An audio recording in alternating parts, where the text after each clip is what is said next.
अस्मद्गुरुभ्यो नमः अस्मत्परमगुरुभ्यो नमः अस्मत्सर्वगुरुभ्यो नमः। श्रीमते रामानुजाय नमः। श्रीमते निगमान्त महादेशिकाय नमः।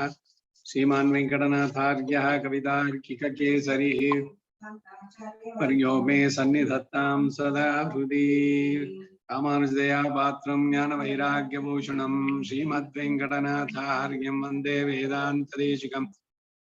சீரொன்னதோப்பல் திருவேங்கடமுடையான் பாரொன்னு சொன்ன பழமொழிகள் ஓரொன்னதானே அமையாதவதாரணியில் வாழ்வார்க்கு வானேரப்பமளவம் வாழ்வு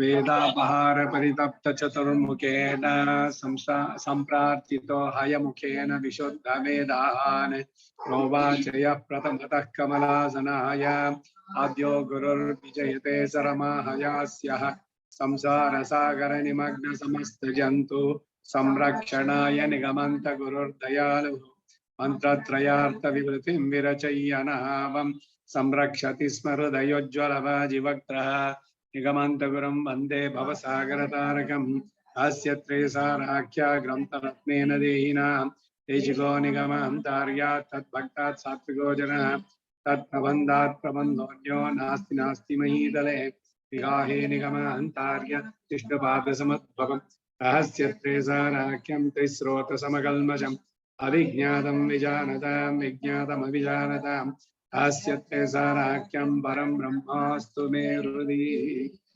श्रीमते निगमान्त महादेशिकाय नमः। अतः श्रीमद् रहस्य त्रयसारे चर्म श्लोकाधिकारः पुट 112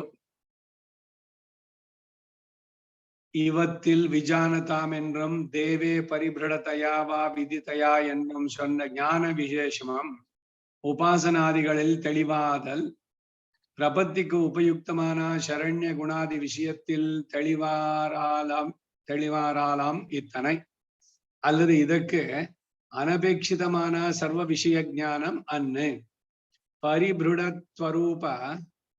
பரிபிருடத் ஸ்வரூப ಶರಣ್ಯ ಗುಣ ವಿಶೇಷ ಜ್ಞಾನಮಿರೇ இங்கு சொல்லப்படுகிறது. இவ்வுபாயுக்த ஞான உண்டானாலும் உபாயாந்தரத்தில் சக்தி இல்லாத போது ಅಕಿಂಚನನಾய் ಪ್ರಪತ್ತಿக்கு ಅಧಿಕಾರಿಯಾಂ. ಹಿಂದೆ ಜ್ಞಾನ ಶೂನ್ಯರಿಗೂ ಇದೇ ಉಪಾಯ ಅಂತ ಹೇಳಿದ್ದು ಮುಂದೆ ಈ ಶ್ಲೋಕದಲ್ಲಿ ಇದಮೇವ ವಿಜಾನತಾಂ ಎಂಬುದರ ಮತ್ತು ದೇವೇ ಪರಿಭೃಢತೆಯ ವಾ ವಿದ್ಯತೆಯ ಎಂಬುದರ ಅರ್ಥವನ್ನೇ ವ್ಯಕ್ತಪಡಿಸ್ತಾರೆ. ಜ್ಞಾನವುಳ್ಳವರು ಇದಕ್ಕೆ ಅಧಿಕಾರಿಗಳು, ಜ್ಞಾನವಿಲ್ಲದವರು ಅಧಿಕಾರಿಗಳು ಪ್ರಪತ್ತಿಗೆ. ಅದನ್ನ ಹೇಳ್ತಾ ಇದೆ. ಯಾವ ಜ್ಞಾನವುಳ್ಳವರು ಅಂದರೆ ಹೇಳ್ತಾರೆ ಇವತ್ತಿಲ್ ಈ ಪ್ರಮಾಣಗಳಲ್ಲಿ ವಿಜಾನತಾಂ ಎಂಬುದಾಗಿಯೂ ದೇವೇ ಪರಿಭೃಢತೆಯ ವಾ ವಿದ್ಯತೆಯ ಎಂಬುದಾಗಿ சொன்ன ಜ್ಞಾನ ವಿಶೇಷಮಂ ಹೇಳಲ್ಪಟ್ಟಂತ ಜ್ಞಾನ ವಿಶೇಷ ಉಪಾಸನಾದಿಗಳಿಲ್ ತಿಳಿವಾದಲ್ ಸಪರಿಕರವಾದ ಉಪಾಸನವಾದ ಬ್ರಹ್ಮವಿದ್ಯೆಯ ಪೂರ್ಣ ಜ್ಞಾನವಾಗಲಿ ಅಥವಾ ಪ್ರಪತ್ತಿக்கு ಉಪಯುಕ್ತಮಾನ ಪ್ರಪದನಕ್ಕೆ ಸಹಕಾರಿಯಾದಂತಹ ಶರಣ್ಯ ಗುಣಾದಿ ವಿಷಯத்தில் ಸರ್ವರಕ್ಷಕನಾದ ಭಗವಂತನ ಕಲ್ಯಾಣ ಗುಣಗಳೇ ಮೊದಲಾದ ವಿಷಯದಲ್ಲಿ ತಿಳಿವಾದಲಾಂ ಅತ್ತನೆ ಅಂದ್ರು. ಸರಿಯಾದ ಜ್ಞಾನ, ತಿಳಿವಾದ ಜ್ಞಾನ ಅಂತಂದ್ರು. ಅದು ಆಗ್ಬಹುದು. ಹಾಗಲ್ಲದೆ ಅನಪೇಕ್ಷಿತಮಾನ ಸರ್ವ ವಿಷಯ ಜ್ಞಾನವನ್ನೇ ಪ್ರಪದನಕ್ಕೆ ಬೇಕಾಗದೇ ಇರುವ ಸಮಸ್ತ ವಿಷಯದ ತಿಳುವಳಿಕೆ ಅಲ್ಲ. ಉಪಾಸನಾದಿಗಳಲ್ಲಿ ಜ್ಞಾನ ಉಂಟಾಗೋದ್ರಿಂದ ಅದು ತುಂಬಾ ಗುರುವಾದ ಉಪಾಯ, ಬಹಳ ಕಷ್ಟ ಸಾಧ್ಯವಾದದ್ದು, ಅನುಷ್ಠಿಸುವುದು ಕಷ್ಟತರ ಎಂಬ ವಿಷಯವನ್ನು ಗ್ರಹಿಸುವನು ಮತ್ತು ಆ ಪರಮಾತ್ಮನ ಆಶ್ರಿತ ರಕ್ಷಣೋಪಯುಕ್ತಗಳಾದಂತಹ ಕಲ್ಯಾಣ ಗುಣಗಳ ಜ್ಞಾನ, ಆತನು ಸರ್ವಶೇಷಿಯಾಗಿ ಅಘಟಿತ ಘಟನಾ ಶಕ್ತಿ ಉಳ್ಳವನಾಗಿ ಹೀಗೆ ಪರಿಬೃಢನಾಗಿ ಪ್ರಪನ್ನನನ್ನ ಎಂದಿಗೂ ಕೈ ಬಿಡನು, ಇದೀಗ ತನಗೆ ಅನುಕೂಲವಾದ ಲಘುವಾದ ಉಪಾಯ ಎಂಬ ಜ್ಞಾನ ಉಂಟಾಗುತ್ತೆ ಎಂಬ ಭಾವ. ಇದನ್ನೇ ಮುಂದಿನ ವಾಕ್ಯದಿಂದ ಹೇಳ್ತಾರೆ. ಪರಿಬೃಢತ್ವರೂಪ ಸರ್ವೇಶ್ವರನಾಗಿ, ಸರ್ವಶೇಷಿಯಾಗಿ, ಸರ್ವ ನಿಯಾಮಕನಾಗಿ, ಅಘಟಿತ ಘಟನಾಶಕ್ತಿಯುಳ್ಳಂತಹ ಶರಣ್ಯ ಗುಣ ವಿಶೇಷ ಜ್ಞಾನಮಿರೇ, ಸಿದ್ಧೋಪಾಯನಾಗಿ, ಸರ್ವರಕ್ಷಕನಾಗಿ, ಪ್ರಪನ್ನರಿಗೆ ಪ್ರಾಪ್ಯನಾಗಿ ಇರಲು ಯೋಗ್ಯವಾದ ಗುಣ ವಿಶೇಷಗಳಾದಂತಹ ಕಾರುಣ್ಯ, ಸೌಲಭ್ಯ, ಸೌಶೀಲ್ಯ, ವಾತ್ಸಲ್ಯಾದಿಗಳ ಜ್ಞಾನ ಈಗ ಹಿಂಗೆ சொல்லப்படுகிறது. ಇಲ್ಲಿ ಹೇಳಲ್ಪಡತಕ್ಕದ್ದಾಗತ್ತೆ ಅಂದ್ರು. ಪೂರ್ವ ಪಕ್ಷದಲ್ಲಿ ಇದಕ್ಕೆ ಹೇಗೆ ಅರ್ಥ ಮಾಡಿದ್ರು ಅಂದ್ರೆ, ಹೀಗೆ ಸಂಪೂರ್ಣ ಜ್ಞಾನಾಧಿಕಾರಿ ಪ್ರಪದನಾಧಿಕಾರಿ ಎಂದು ಹೇಳಲ್ಪಟ್ಟಿರೋದ್ರಿಂದ ಅಂತಹ ಜ್ಞಾನವಿಲ್ಲದೆ ಮಂದಾಧಿಕಾರಿಯ ಉಪಾಸನೆಗೆ ಅಧಿಕಾರಿ ಎಂದು ಭಾವಿಸಿದ್ರು. ಇದು ಸರಿಯಾದ ಅಭಿಪ್ರಾಯವಲ್ಲ ಎಂದು ಉಪಪಾದಿಸಿ ಹೇಳಿದ್ದಾರೆ. ಈ ಜ್ಞಾನ ಮೂಲಕವಾಗಿ ತಾನು ಅಶಕ್ತನು, ತನ್ಮೂಲಕ ಅಕಿಂಚನನು ಎಂದು ತೋರಿದ್ರೆ ಅಂಥವನಿಗೂ ಪ್ರಪದನಲ್ಲಿ ಅಧಿಕಾರ ಎಂದು ಮುಂದಿನ ವಾಕ್ಯ ಈ ಉಪಯುಕ್ತ ಜ್ಞಾನ ಮುಂಡಾನಾಲ್ ಎಂಬುದರಿಂದ ಹೇಳ್ತಾರೆ. ಆದರೆ ಉಪಾಯವು ಗುರುವಾದರೂ ತನಗೆ ಶಕ್ತಿ ಉಂಟು ಎಂದು ಭಾವಿಸಿದ್ದಾದ್ರೆ ಉಪಾಸನಕ್ಕೆ ಅಧಿಕಾರಿಯಾಗ್ತಾನೆ. ಶಕ್ತಿ ಇದ್ರೆ ತೈಲಧಾರೆಯಂತೆ ಭಕ್ತಿ, ಅದನ್ನೇ ಮಾಡ್ತೀನಿ ಅಂತಂದ್ರೆ ಆಗ್ಬೋದು. ಇಲ್ಲ ಉಪನಿಷತ್ತುಗಳಲ್ಲಿ ಹೇಳಿದಂತೆ 32 ವಿದ್ಯೆಗಳು, ಆ ವಿದ್ಯೆಗಳಿಗೆ ಏನೇನ್ ಪ್ರಿಸ್ಕ್ರಿಪ್ಷನ್ ಇದೆಯೋ ಆ ರೀತಿನಲ್ಲಿ ಅದನ್ನ ನಡೆಸುವಂತಹದ್ದು. ಶಕ್ತಿ ಇದ್ರೆ ನಡೆಸಬಹುದು. ಈ ಉಪಾಯ ಜ್ಞಾನ ಮುಂಡಾನಾಲ್, ಹೀಗೆ ಉಪಾಸನಕ್ಕೆ ಬೇಕಾದ ಜ್ಞಾನವಾಗಲಿ ಅಥವಾ ಪ್ರಪದನಕ್ಕೆ ಬೇಕಾದ ಶರಣ್ಯನ ಕಲ್ಯಾಣ ಗುಣಗಳ ಜ್ಞಾನವಾಗಲಿ ಉಂಟಾದ್ರೆ ಉಪಾಯಾಂತರത്തിൽ ಬೇರೆ ಉಪಾಯವಾದ ಉಪಾಸನದಲ್ಲಿ ಶಕ್ತಿ ಇಲ್ಲಬಹುದು. ಅದು ಗುರುಪಾಯ ತುಂಬಾ ಕಷ್ಟತರವಾದ್ದು. ಆದ್ದರಿಂದ ತನಗೆ ಶಕ್ತಿ ಇಲ್ಲದಿರುವಾಗ ಅಕಿಂಚನನಾಗಿ ಪ್ರಪತ್ತಿಗೆ ಅಧಿಕಾರಿಯಾಂ, ತಾನು ಪ್ರಪತ್ತಿಗೆ ಅಧಿಕಾರಿ ಆಗ್ತಾನೆ ಆಗುವನು. ಅಂದರೆ ಅಂತಹ ಜ್ಞಾನ ಮೂಲಕವಾಗಿ ಹಾಗೆ ಭಾವಿಸ್ತಾನೆ. ಭಗವಂತನನ್ನ ಅದಕ್ಕೆ ಇವರೆಲ್ಲ ನೆನಪಿಸೋದು. ರಾಮೋ ದ್ವಿರ್ನಾಭಿಭಾಷತೆ ಶರಣಾಗತಿ ಗದ್ಯದಲ್ಲಿ. ಹೌದಪ್ಪ, ನಾನು ಹೇಳಿದ್ದು ಬರೀ ತ್ರೇತಾಯುಗಕ್ಕೆ ಅಷ್ಟೇ ಅಲ್ಲ, ಇಂದಿಗೂ ಅಷ್ಟೇ, ಮುಂದಕ್ಕೂ ಅಷ್ಟೇ. ಅಂದ್ರೆ ತಮ್ಮ ನೋಕ್ತ ಪೂರ್ವೊಮ್ಮೆ ನಚ ವಕ್ಷೆ ಕದಾಚನ, ನಾ ಮುಂದಕ್ಕೂ ಎಂದಿಗೂ ಸುಳ್ಳು ಹೇಳೋಲ್ಲ ಅಂತ ಹೇಳಿದ್ ರಾಮ. ನೀನ್ ಹೇಳಿದ್ದಾನೆ, ಹಾಗಾದ್ರೆ ಖಂಡಿತ ರಕ್ಷಿಸ್ತೀಯ. ಸಕೃದೇವ ಪ್ರಪನ್ನಾಯ ತವಾಸ್ಮಿತೆ ಯಾಚತೆ ಹೇಳಿದ್ಯಲ್ಲ. ನನಗೆ ಆ ಭಕ್ತಿ ಅದರಲ್ಲಿ ನಡೆಸೋಷ್ಟು ಶಕ್ತಿನೂ ಇಲ್ಲ, ಸಾಮರ್ಥ್ಯವೂ ಇಲ್ಲ. ಸೊ ನೀನ್ ಹೇಳಿದ ಮಾತಿನಿಂದಾನೇ ನಿನ್ನಲ್ಲಿ ಶರಣಾಗ್ತಾ ಇದ್ದಾನೆ, ಹೇಳಿದ ಮಾತನ್ನ ನೆನಪಿಸ್ತಾ ಇದ್ದೇನೆ ಅಂತಾರೆ. ಹಾಗೆ ಭಗವಂತನ ಮಾತುಗಳಿಂದಲೇ ಅವನನ್ನ ಇದು ಬಂಧಿಸಿ ಅವನು ನಮ್ಮನ್ನ ಅಕ್ಸೆಪ್ಟ್ ಮಾಡಬೇಕು ಅಂತ ಹೇಳುವಂತಹದ್ದು. ಹೀಗೆ ಜ್ಞಾನ ಉಂಟಾದದ್ರ ಮೂಲಕ ತಾನು ಉಪಾಸನಕ್ಕೆ ಅಶಕ್ತನು ಎಂಬುದರಿಂದ ಅಕಿಂಚನ್ಯ ಏರ್ಪಟ್ಟು ಪ್ರಪತ್ತಿಗೇನೆ ತಾನು ಯೋಗ್ಯ ಎಂದು ಭಾವಿಸುವನಾದ್ದರಿಂದ ಇಂತಹ ಜ್ಞಾನಾಧಿಕಾರಿಯು ಸಹ ಪ್ರಪದನಕ್ಕೆ ಅಧಿಕಾರಿ ಎಂಬ ಭಾವ. ಶ್ರೀ ಯಾಮನ ಮುನಿಗಳು ಅವರ ಸ್ತೋತ್ರದಲ್ಲಿ ಈ ಅಭಿಪ್ರಾಯವನ್ನೇ ನ ಧರ್ಮನಿಷ್ಠೋಸ್ಮಿ ಇತ್ಯಾದಿಗಳಿಂದ ತಮಗೆ ಕರ್ಮಯೋಗ, ಜ್ಞಾನಯೋಗ, ಭಕ್ತಿ ಯೋಗಗಳಲ್ಲಿ ಅಶಕ್ತೆ ಆದ್ದರಿಂದ ಅಕಿಂಚನನಾಗಿಯೋ ಅನನ್ಯಗತಿಕನಾಗಿಯೋ, ಬೇರೆ ಗತಿ ಇಲ್ಲ ನಿನ್ನ ಬಿಟ್ರೆ ಎನ್ನೋದು ಇರುವಂತಹ ನಾನು ಪ್ರಪದನವನ್ನ ಅನುಷ್ಠಿಸುತ್ತೇನೆ ಎಂದು ಹೇಳಿ, ಹೀಗೆ ಪರನ್ಯಾಸವನ್ನ ಅಜ್ಞಾನದಿಂದ ತಾವು ಅನುಷ್ಠಿಸಲಿಲ್ಲ ಎಂದು ಪ್ರಬುದ್ಧದಿಯಾಗಿಯೇ ಹೇಳ್ಕೊಳ್ತಾರೆ. ಹೀಗೆ ಅಲ್ಪ ಜ್ಞಾನ ಉಳ್ಳವನು, ಉಪಾಯಾಂತರ ಜ್ಞಾನ ಇಲ್ಲದವನಾದ್ದರಿಂದ ಪ್ರಬದನಕ್ಕೆ ಅಧಿಕಾರಿ ಎಂದು, ವಿಶದವಾದ ಜ್ಞಾನವುಳ್ಳವನು ಉಪಾಯಾಂತರಕ್ಕೆ ತನಗೆ ಶಕ್ತಿ ಇಲ್ಲ ಎಂಬ ಆಕಿಂಚನೆ ಉಂಟಾಗುವುದರ ಮೂಲಕ ಪ್ರಪದನಕ್ಕೆ ಅಧಿಕಾರಿ ಎಂದು ಈ ಪ್ರಮಾಣಗಳು ಬೋಧಿಸುತ್ತೆ ಎಂದು ಪ್ರಥಮ ದ್ವಿತೀಯ ಪಾದದ ಅರ್ಥಗಳನ್ನು ತಿಳಿಸಿದ್ರು. ಮುಂದೆ ಇದಂ ತಿತೀರ್ಷತಾಂ ಪಾರಂ ಮತ್ತು ಸ್ವಭಕ್ತೇರ್ ಭೂಮ್ನಾವ ಎಂಬುದರ ಅರ್ಥವನ್ನು ಬೋಧಿಸ್ತಾರೆ. ಉಪಾಯಾಂತರವಾದ ಉಪಾಸನದಲ್ಲಿ ಶಕ್ತಿ ಇರುವ ಅಧಿಕಾರಗಳಾಗಬಹುದು ಎಂದರೆ 2 ಸಂದರ್ಭದಲ್ಲಿ ಅಧಿಕಾರ ಉಂಟು ಎಂದು ಮುಂದೆ ಹೇಳ್ತಾರೆ. ಒಂದು, ಶಕ್ತಿ ಇದ್ದರೂ ವಿಳಂಬವನ್ನು ಸಹಿಸದೆ ಈ ದೇಹಾವಸಾನದಲ್ಲೇ ಮೋಕ್ಷ ಬೇಕು ಎಂದಿರುವವನು. ಈಗ ಭಕ್ತಿ ಮಾಡೋದಕ್ಕೆ ಶಕ್ತಿ ಇದೆ ಅವನಿಗೆ, ನಾನು ನಡೆಸ್ತೀನಿ ಅಂತ ಅಂದ್ರೆ, ಆದ್ರೆ ಆ ಭಕ್ತಿ ಸಿದ್ಧಿಯಾಗೋದು ಒಂದು ಜನ್ಮದಲ್ಲಲ್ಲ, ಅನೇಕ ಜನ್ಮಗಳಲ್ಲಿ ಆಗಿ ಕಡೆಗೆ ಬರುವಂತದ್ದು. ಯೋಗವೂ ಅಷ್ಟೇ, ಪೂರ್ಣವಾಗಿ ಅವನಿಗೆ ಸಿದ್ಧಿಸುವುದು ಬಹುನಾಂ ಜನ್ಮನಾಮ್ ಅಂತೆ, ಅನೇಕ ಜನ್ಮಗಳಲ್ಲಿ ಯಾವಾಗಲೂ ಆಗತ್ತೆ. ಅದು ಯಾವಾಗ ಏನು ಅಂತ ಗೊತ್ತಿಲ್ಲ. ಆ ವಿಳಂಬವನ್ನು ಸಹಿಸದೇ ಇರುವವನಿಗೂ ಕೂಡ ಪ್ರಪತ್ತಿಗೆ ಅಧಿಕಾರ ಅಂತ ಹೇಳ್ತಾ ಇದ್ದಾರೆ.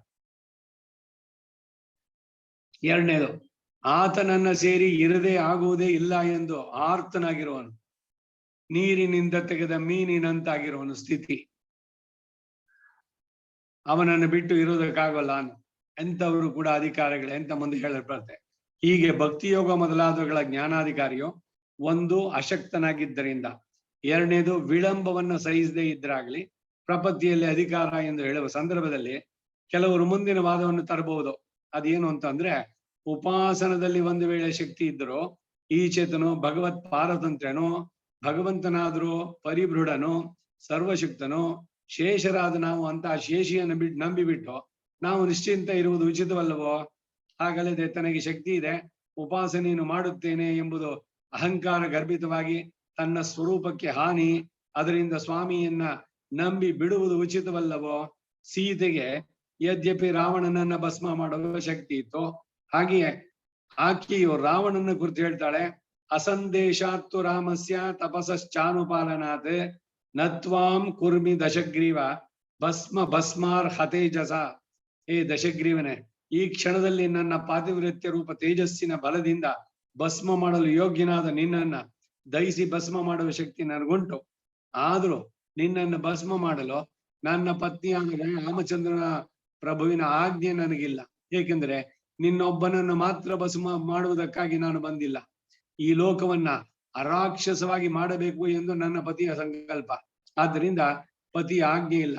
ಅದು ಅಲ್ಲದೆ ಮುಂದೆ ನನ್ನ ಪಾತಿವ್ರತ್ಯ ತೇಜೋಬಲದಿಂದ ಶೀತೋಭವ ಹನುಮತಃ ಎಂದು ಅಗ್ನಿಯನ್ನು ಪ್ರಾರ್ಥಿಸುವುದಕ್ಕೂ ಮತ್ತು ನಾನೇ ಅಗ್ನಿ ಪ್ರವೇಶ ಮಾಡಿದಾಗ ನನಗೂ ಸಹ ಶೀತಲವಾಗಿರುವ ಹಾಗೆ ಇರುವುದಕ್ಕೂ ನನ್ನ ತಪಸ್ಸನ್ನು ಖರ್ಚು ಮಾಡದೆ ಅನುಪಾಲನೆ ಮಾಡಿಕೊಳ್ಳಬೇಕಾಗಿದ್ದರಿಂದ ನಿನ್ನನ್ನ ದಹಿಸಲಿಲ್ಲ ಎಂದು ಶ್ರೀರಾಮನಿಗೆ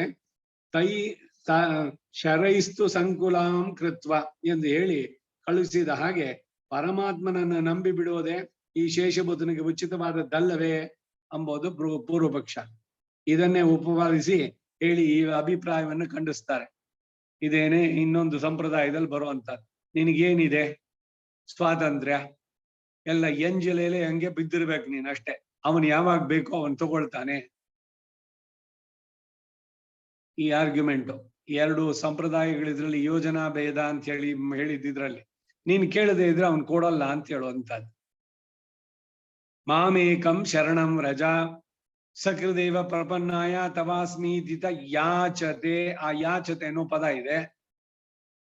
ಇಲ್ದಿದ್ರೆ ಸುಮ್ನೆ ಭಗವಂತನ ಗೊತ್ತಿಲ್ವಾ? ಅವನು ಸರ್ವಜ್ಞ ಸರ್ವಶಕ್ತ, ಅವನ್ ಕೇಳ್ಬೇಕಾ ನಾವು? ಒಂದೊಂದು ಮಾತುಗಳಿಗೆ ಯಾವ ರೀತಿ ಅಭಿಪ್ರಾಯಗಳು ಬರುತ್ತೆ ನೋಡಿ. ಅಲ್ಲೇನು ಅಂದ್ರೆ ವಿಶ್ವಾಸ ಇದೆ ಭಗವಂತನಲ್ಲಿ, ಕೇಳ್ಬೇಕಾಗಿಲ್ಲ ಅಂತಾರೆ. ಈಗ ತರಕಾರಿ ಅಂಗಡಿ ಹೋಗ್ತೀರಿ, ಬ್ಯಾಗ್ ಹಿಡ್ಕೊಂಡು ಹೋಗಿದ್ದೀರಿ, ದುಡ್ಡಿದೆ ಕೈನಲ್ಲಿ, ಆ ತರಕಾರಿ ಕೊಡೋವನು ಗೊತ್ತಿಲ್ವಾ ನೀವು ಬಂದಿರೋದು ತರಕಾರಿಗೆ ಅಂತ? ಅವನು ನೋಡ್ತಾನೆ, ಏನ್ ಬೇಕು ಅಂತಾನೆ. ಏನಯ್ಯ ಬಂದಿರೋದು ಗೊತ್ತಿಲ್ವಾ, ಕೊಡು ತರಕಾರಿನ ಅಂತಂದ್ರೆ ಅವನಲ್ಲಿರೋ ಅಷ್ಟು ತರಕಾರಿ ತುಂಬಿಸೋಕಾಗತ್ತ ನಿಮ್ ಬ್ಯಾಗ್ಗೆ? ನಿಮ್ಗೇನು ಬೇಕು ಕೇಳಿ ಅಂತ. ಇದನ್ನೇ ವೇದಾಂತ ಜೈಗಿಗಳು ಸರ್ವ ಮೋಕ್ಷ ಪ್ರಸಂಗಾತೆ. ಎಲ್ಲರೂ ಅವನದೇ ಮಕ್ಕಳು ತಾನೆ, ಭಗವಂತನ ಕ್ರಿಯೇಷನ್ನೇನೆ, ಚೇತನ ಅಚೇತನ ಎಲ್ಲವೂ ಅವನಿಂದನೆ. ಮತ್ತ ಪರಧರಂ ನಾಣ್ಯತೆ ಅಸ್ತಿ ಧನಂಜಯ ಅಂತ ಹೇಳ್ದ. ನನ್ನನ್ನು ಬಿಟ್ಟು ಬೇರೆ ಯಾವ್ದು, ಎಲ್ಲವೂ ನನ್ನಿಂದನೇ ಉಂಟಾಗಿತ್ತು. ಹಾಗಿದ್ದಾಗ ಅವನಿಗೆ ದ್ವೇಷಿಗಳಿಲ್ಲ, ಶತ್ರುಗಳಿಲ್ಲ. ಮತ್ ಯಾಕೆ ಎಲ್ರಿಗೂ ಮೋಕ್ಷ ಕೊಡಬಾರ್ದು? ಎಲ್ಲ ಅವನು ಸರ್ವಜ್ಞ. ನೀವು ಕೇಳಿದ್ರೆ ತಾನೆ ಇದೇ ಮಾತು ಬರೋದು. ದೇವಸ್ಥಾನಕ್ಕೆ ಹೋಗ್ಬಿಟ್ಟು ಪೆರ್ಮಾಲ್ಡೆ ಪೇರ್ಲ ಪಣ್ಕಿಂಗೋ ಭಗವಂತನ ಹೆಸರಿನಲ್ಲಿ ಯಾಕೆ ಅರ್ಚನೆ ಆಗ್ಬೇಕು? ಏನ್ ಭಗವಂತನಿಗೆ ಏನಾರು ಆಗ್ಬೇಕಾಗಿದ್ಯಾ? ಬೇಕಾಗಿರೋದು ನಿಮಗ್ ಬೇಕಾದಾಗ ನಿಮ್ ಗೋತ್ರ ನಕ್ಷತ್ರ ಹೇಳ್ಬಾರ್ದ? ಅಲ್ಲಿ ಪೆರ್ಮಾಳ್ ಪೇರ್ಲ ಪಣ್ಣಿಡಂಗೋ ಏನೇನೋ ಹುಚ್ಚು ವಿಕಲ್ಪಗಳಿವೆಲ್ಲ. ಹೋಗಿದ್ದೀರಿ, ಮಾಡಿದ್ದೀರಿ, ಅಲ್ಲಿರೋ ಅಷ್ಟು ಜನನು ಬಂದಿದ್ದಾರೆ. ಬಟ್ ಯಾರಿಗೆ ಏನು ಬೇಕೋ ಅದನ್ನ ನೀವು ಹೇಳಿದ್ರೆ, ಇಂಥ ಗೋತ್ರ ಇಂಥ ನಕ್ಷತ್ರ ಅದರಲ್ಲಿ ಇರೋವನಿಗೆ ಅವನ ಕುಟುಂಬಕ್ಕೆ ಕ್ಷೇಮ ಸ್ಥೈರ್ಯ ವಿಜಯ ವೀರ್ಯ ಆಯುರ ಆರೋಗ್ಯ ಭಕ್ತಿ ಜ್ಞಾನ ಸಿಗ್ಲಿ, ಅಪಮೃತ್ಯು ಪರಿಹಾರ ಆಗ್ಲಿ, ಇವೆಲ್ಲ ಹೇಳೋದು. ದೇವರ ಹೆಸರಿನಲ್ಲಿ ಮಾಡ್ಬಿಡಿ ಅಂದ್ರೆ ಅರ್ಥ ಇದೆಯಾ? ಅದು ಎಲ್ಲ ಇದೇನು ಅಂದ್ರೆ ವಿಪರೀತ ಬುದ್ಧಿಗಳು ಅಷ್ಟೇ. ಇದು ತಾವೇ ಬಹಳ ಬುದ್ಧಿವಂತರು ಅಂತ ಹೇಳಿ ಮಾಡುವಂಥದ್ದು. ಯಾಕೆ ಒಂದನ್ನು ಮಾಡಿದ್ದಾರೆ? ಯಾಕೆ ಹೇಳ್ಬೇಕು ಗೋತ್ರ ನಕ್ಷತ್ರ? ಭಗವಂತನ ಗೊತ್ತಿಲ್ವಾ? ಭಗವಂತನ ಗೊತ್ತಿದ್ರು ಕೂಡ ನೀವು ಹೋದಾಗ ನೀವು ಹೇಳ್ಬೇಕು ಏನ್ ಬೇಕು ಅನ್ನೋದು. ಸಂಕಲ್ಪ ಯಾಕೆ ಬೇಕಾಗಾರೆ? ಏನು ಬೇಡ, ಎಲ್ಲ ಭಗವತ್ ಪ್ರೀತಿ ಅರ್ಥ. ಏನೋ ಒಂದು ಉದ್ದೇಶ ಇಟ್ಕೊಂಡ್ತಾನೆ ನೀವು ಮಾಡೋದು ಯಾವುದೇ ಕೆಲಸವನ್ನ. ಸಾತ್ವಿಕ ತ್ಯಾಗ ಅಲ್ಲಿದೆ. ಅದನ್ನ ರಾಮಾನುಜರು ಹೇಳಿದ್ರು, ಮಾಡಿದ್ರೆ ಭಗವದರ್ಪಿತವಾಗಿ ಅದು ಬಂಧನಕ್ಕೆ ಕಾರಣವಾಗಲ್ಲ ಅನ್ನೋ ದೃಷ್ಟಿಯಿಂದ. ಆದ್ರೆ ಗೋತ್ರ ನಕ್ಷತ್ರಗಳ ಇವುಗಳನ್ನ ಅವಶ್ಯವಾಗಿ ಹೇಳಬೇಕು. ಹಾಗೆ ಪ್ರಪತ್ತಿ ಮಾಡ್ಕೊಳ್ಬೇಕಾದ್ರೆ ಹುಟ್ಟು ಸಾವಿನ ಚಕ್ರದಿಂದಾನೇ ಬಿಡಿಸುವಂತಹದ್ದು. ಅನೇಕ ಜನ್ಮಗಳಲ್ಲಿ ಸುತ್ತ ಬರ್ತಾ ಇದ್ದೀವಿ. ಕೇಳೋಲ್ಲ ನಾನು ಅಂತಂದ್ರೆ, ನೀರ್ನಲ್ಲಿ ಒಬ್ಬ ಮುಳುಗ್ತಾ ಇದ್ದಾನೆ, ಕೈ ಎತ್ತಿದ್ದಾನೆ, ಓ ನಾ ಮುಳುಗ್ತಾ ಇದ್ದೀನಿ ನನ್ನನ್ನು ರಕ್ಷಿಸು ಅಂತ. ಬೋಟ್ನಲ್ಲಿ ಮತ್ತೊಬ್ಬ ಬಂದ, ಕೈ ಕೊಡೆ ಅಂದ್ರೆ ಕೈ ಕೊಡಲ್ಲ ಅಂತಂದ್ರೆ ಸರಿ ನೀ ಮುಳುಗು ಅಂತಾನೆ ಅಷ್ಟೇ. ಈ ರೀತಿ ಬರುವಂತಹದ್ದು. ಸುಮ್ಮನೆ ಆರ್ಗ್ಯುಮೆಂಟು ಅದು ಇದ್ರದ್ದು ನೋಡ್ಬಾರ್ದು. ಏನು ಗ್ರಹಿಸಬೇಕಾದದ್ದೇನು? ಅವನಿಗೆ ಗೊತ್ತಿಲ್ವಾ? ಅವನು ಸರ್ವಜ್ಞ ಅಲ್ವಾ? ಸರಿ, ಅವನಿಗೆ ಗೊತ್ತಿಲ್ವಾ? ಅವನಿಗೆ ಬಿಟ್ಬಿಡಿ. ನೀನ್ ಕೇಳದೇ ಇದ್ರೆ ಅವ್ನು ಕೊಡೋಲ್ಲ. ಯಾಕೆ ಅಂದ್ರೆ ನಿಮ್ಗೆ ಇಷ್ಟ ಇಲ್ಲದ ಮೋಕ್ಷಕ್ಕಲ್ಲಿ ಕರ್ಕೊಂಡು ಹೋಗ್ಬಿಟ್ಟು ಆಮೇಲೆ ನೀವು ನಾನ್ ಕೇಳಿದ್ನ ನೀನ್ ಯಾಕೆ ಕರ್ಕೊಂಡ್ ಬಂದೆ ಇಲ್ಲಿ? ನೀ ಬೇರೆ ಹೇಳ್ತೀಯ, ಉಪನಿಷತ್ನಲ್ಲೇ ಹೇಳ್ಬಿಡಿ ನ ಚ ಪುನರಾವರ್ತತೆ ನ ಚ ಪುನರಾವರ್ತತೆ ಅಂತ, ವಾಪಸ್ ಬರುವಂಗಿಲ್ಲ ಅಂತ.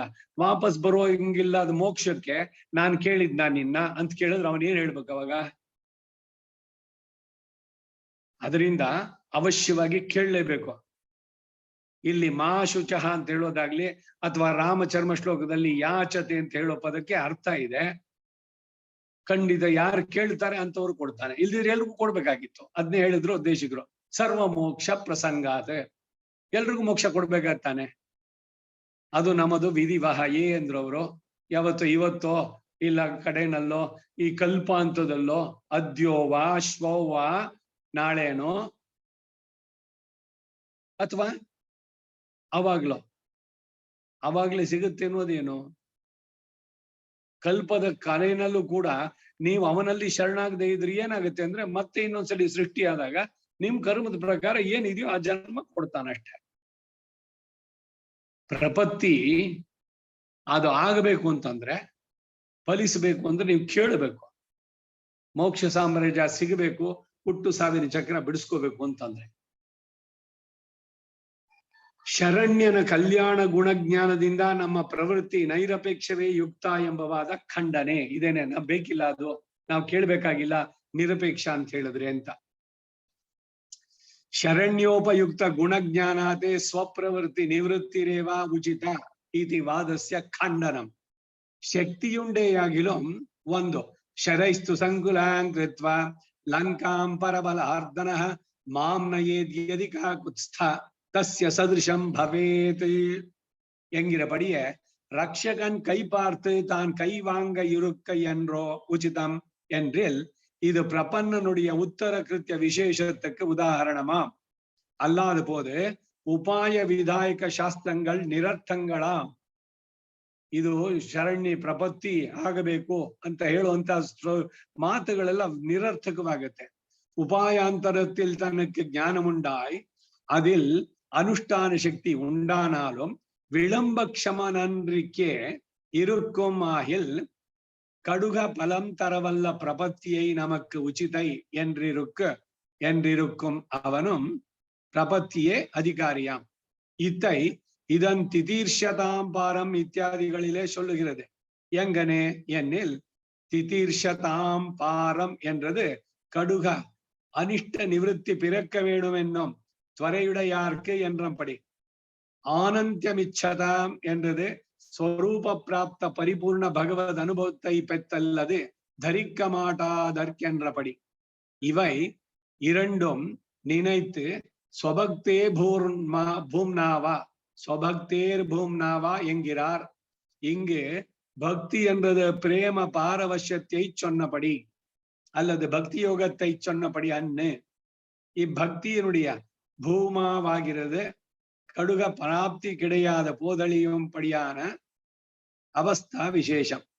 இது சிலருக்கு கட்டளைப்பட்ட பக்தி யோகம் இல்லையாகிலும் சுகிருத விசேஷ மூலமான பகவத் பிரசாதத்தாலே வரும் இவ் அவஸ்தையை உடையவனும் பிரபத்திக்கு அதிகாರಿ. ಅಷ್ಟಕ್ಕೆ ನೋಡೋಣ.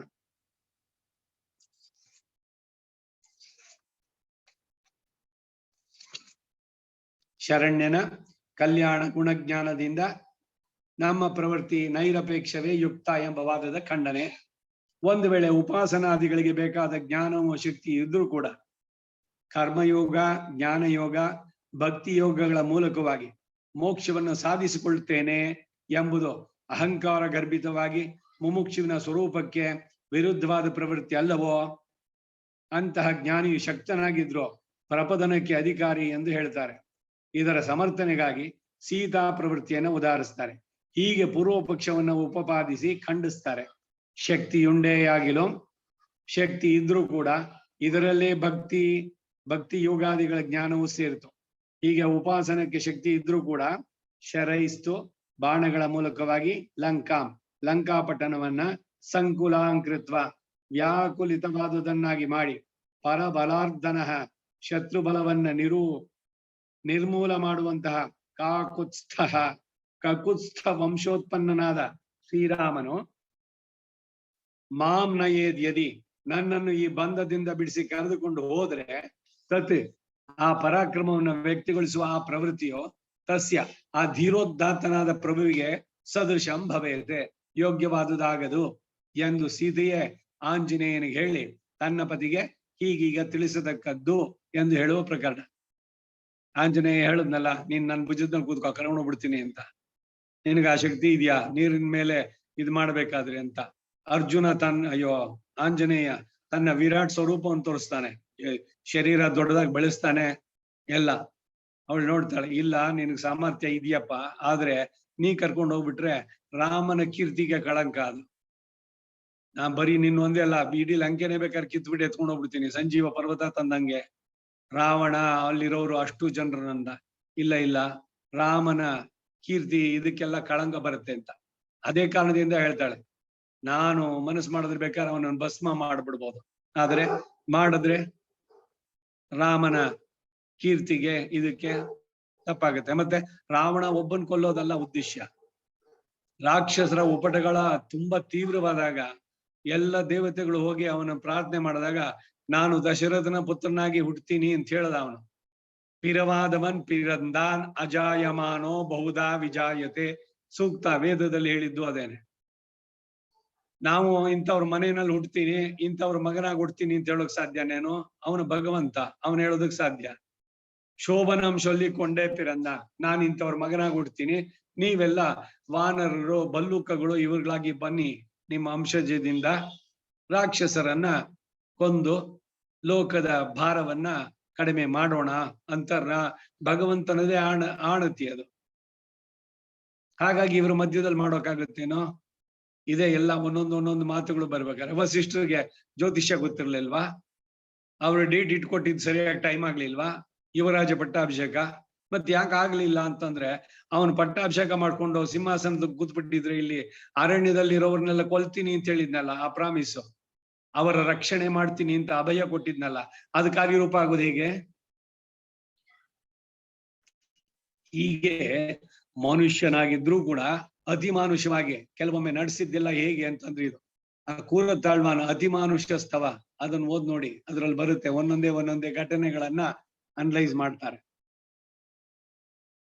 ಹೀಗೆ ಆಂಜನೇಯನಿಗೆ ಹೇಳಿದ್ದು, ಅವನು ಬಂದು ಇಲ್ಲಿ ನನ್ನನ್ನ ಬಂಧನದಿಂದ ಬಿಡಿಸಿ ರಾಕ್ಷಸರನ್ನ ಕೊಂದ್ರೆ ಅವನ ಪರಾಕ್ರಮಕ್ಕೆ ಇದಕ್ಕೆ ಸರಿಯಾಗಿ ಅದು ಯೋಗ್ಯವಾಗತ್ತೆ ಅಂತ ಹೇಳಿ ಮಾಡಿದ್ದು.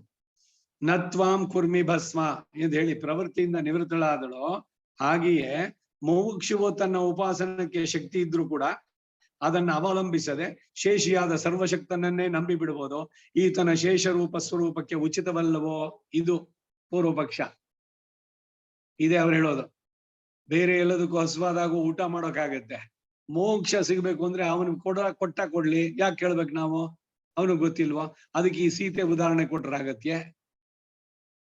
ಎಲ್ಲ ಒಂದೊಂದು ವಿಕಲ್ಪಗಳು, ಹೇಗೆ ಭಿನ್ನಾಭಿಪ್ರಾಯಗಳು ಬರುತ್ತೆ, ಅದು ಬೇರೆ ಮಾತುಗಳಿಗೆ ಎಷ್ಟು ವಿರೋಧವಾಗುತ್ತೆ ಅನ್ನೋದನ್ನು ತೋರಿಸ್ತಾರೆ ಇಲ್ಲಿ ಯಾರ ಮೇಲೂ ವೈಷಮ್ಯ ಇಲ್ಲ ಅವರನ್ನು ಖಂಡಿಸೋದು ಉದ್ದೇಶ ಅಂತಲ್ಲ.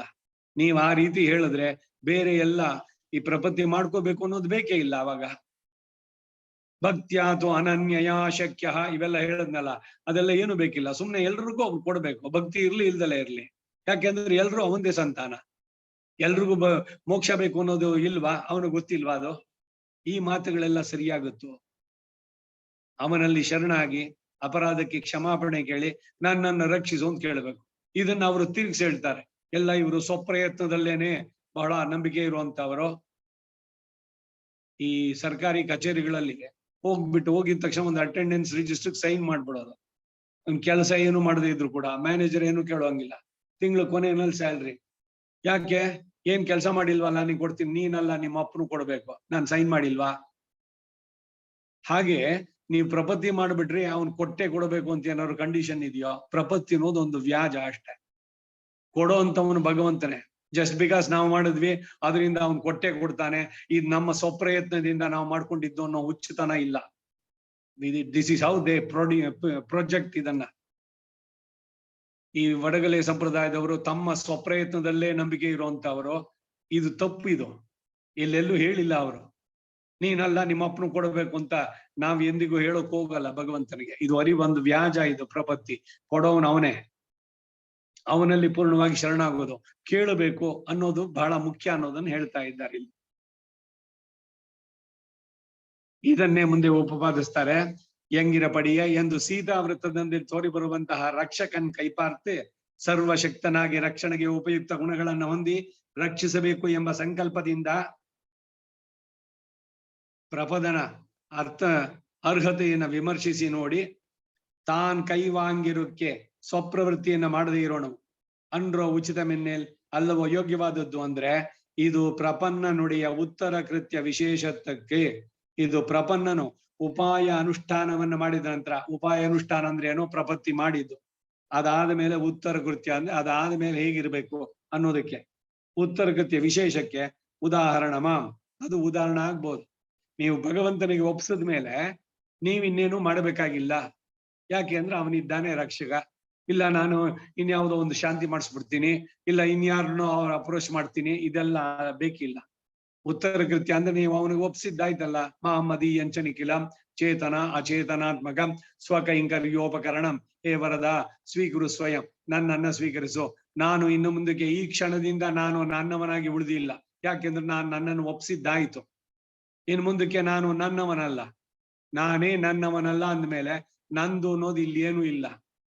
ಎಲ್ಲ ನಿನ್ನ ಸಂಕಲ್ಪದಂತೆ ನೀನ್ ಏನ್ ಕೊಡ್ತೀಯೋ ಅದು ಮಹಾಪ್ರಸಾದ. ಅದ್ರ ಬಗ್ಗೆ ವಿ ವಿಲ್ ನಾಟ್ ಗ್ರಂಬಲ್.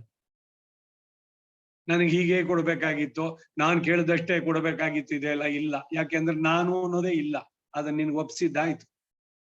ಇದು ನಿಜವಾದ ಅರ್ಥದಲ್ಲಿ. ಅದಕ್ಕೆ ಉತ್ತರ ಕೃತ್ಯಕ್ಕೆ ಉದಾಹರಣೆ ಆಗ್ಬಹುದು ಸೀತೆ ಹೇಳಿದ ವೃತ್ತಾಂತವನ್ನ. ಉಪಾಯವನ್ನು ಅನುಷ್ಠಿಸಿ ಬಿಟ್ಟ ನಂತರ ಕೃತಕೃತ್ಯನಾದವನು, ಇದೇ ಕೃತಕೃತ್ಯಾಧಿಕಾರದಲ್ಲಿ ಬರುವಂತಹದ್ದು. ಕೃತಕೃತ್ಯ ಅಂದ್ರೆ ಏನು? ಮಾಡಬೇಕಾದದ್ದನ್ನು ಮಾಡಿದವನು. ತಾನೆಲೆಯ ಪಿಂತಿರ್ದು ದೀನತೆಯ ತೋರಿ ಅಭಿಮಾನವನ್ನು ತೊರೆದು ಕೃತಕೃತ್ಯತೆಯ ಪಡೆವಂತೆ ವನಸುಮದೊಳೆನ್ನ ಜೀವನವು ವಿಕಸಿಸುವಂತೆ ಮನವನ ಅನುಗೊಳಿಸೋ ಗುರುವೇ. ಅದೇನಾದ್ರು ಕೇಳುತ್ತೇನೋ? ಕಾಡಿನಲ್ಲಿ ಒಂದು ಪುಷ್ಪ ತಾನ ಅರಳಿದೆ, ಶಬ್ದ ಇಲ್ಲದೆ, ಮೌನದಿಂಬಿರಿದು ನಿಜ ಸೌರಭವ ಸೂಸಿ ನಲವಿಂ ತಾನೆಲೆಯ ಪಿಂತಿರ್ದು ದೀನತೆಯ ತೋರಿ ಅಭಿಮಾನವನ್ನು ತೊರೆದು ಅದರ ಪರಿಸರಕ್ಕೆ ಅದರ ಪರಿಮಳವನ್ನು ಕೊಟ್ಟು ಸಾಯಂಕಾಲವಾದ ತಕ್ಷಣ ಬಾಡಿತು, ಬಿತ್ತು, ಮುಗೀತು, ಅದರ ಖಾತೆ ಮುಗೀತು. ಎಲ್ಲರೂ ಏನಾದ್ರು ಶಬ್ದ ಮಾಡ್ತೇನೋದು, ಓ ನಾ ಮಾಡಿದೆ ಇಷ್ಟೆಲ್ಲ ಸಮಾಜಕ್ಕೆ, ನನ್ನ ಜೀವನವನ್ನೇ ನಾನು ಸಮಾಜಕ್ಕಾಗಿ ಮುಡಿಪಿಟ್ಟೆ, ಏನಾದ್ರು ಇದೆಯಾ? ಕೃತಕೃತ್ಯತೆ ಹೂವು. ಪುಷ್ಪ ಅರಳಿದ್ದಕ್ಕೆ ಏನಾಗ್ಬೇಕು? ಅದು ಭಗವಂತನ ಪಾದವನ್ನು ಸೇರ್ಬೇಕು. ಭಗವಂತನ ಪಾದ ಸೇರು ಮಲ್ಲಿಗೆ ಅಂತ ಒಂದು ಕೋಲಾಟದ ಪದದಲ್ಲೂ ಹಾಡ್ತಾ ಇದ್ರು. ಉದುರು ಉದುರು ಮಲ್ಲಿಗೆ ಉದುರದಿರು ಮಲ್ಲಿಗೆ ಉದುರಿದರೆ ಶಿವನ ಪಾದ ಸೇರು ಮಲ್ಲಿಗೆ. ಮಲ್ಲಿಗೆಯ ಭಗವಂತನ ಪಾದ ಸೇರೋದ್ರದಕ್ಕೆ ಸಾರ್ಥಕತೆ.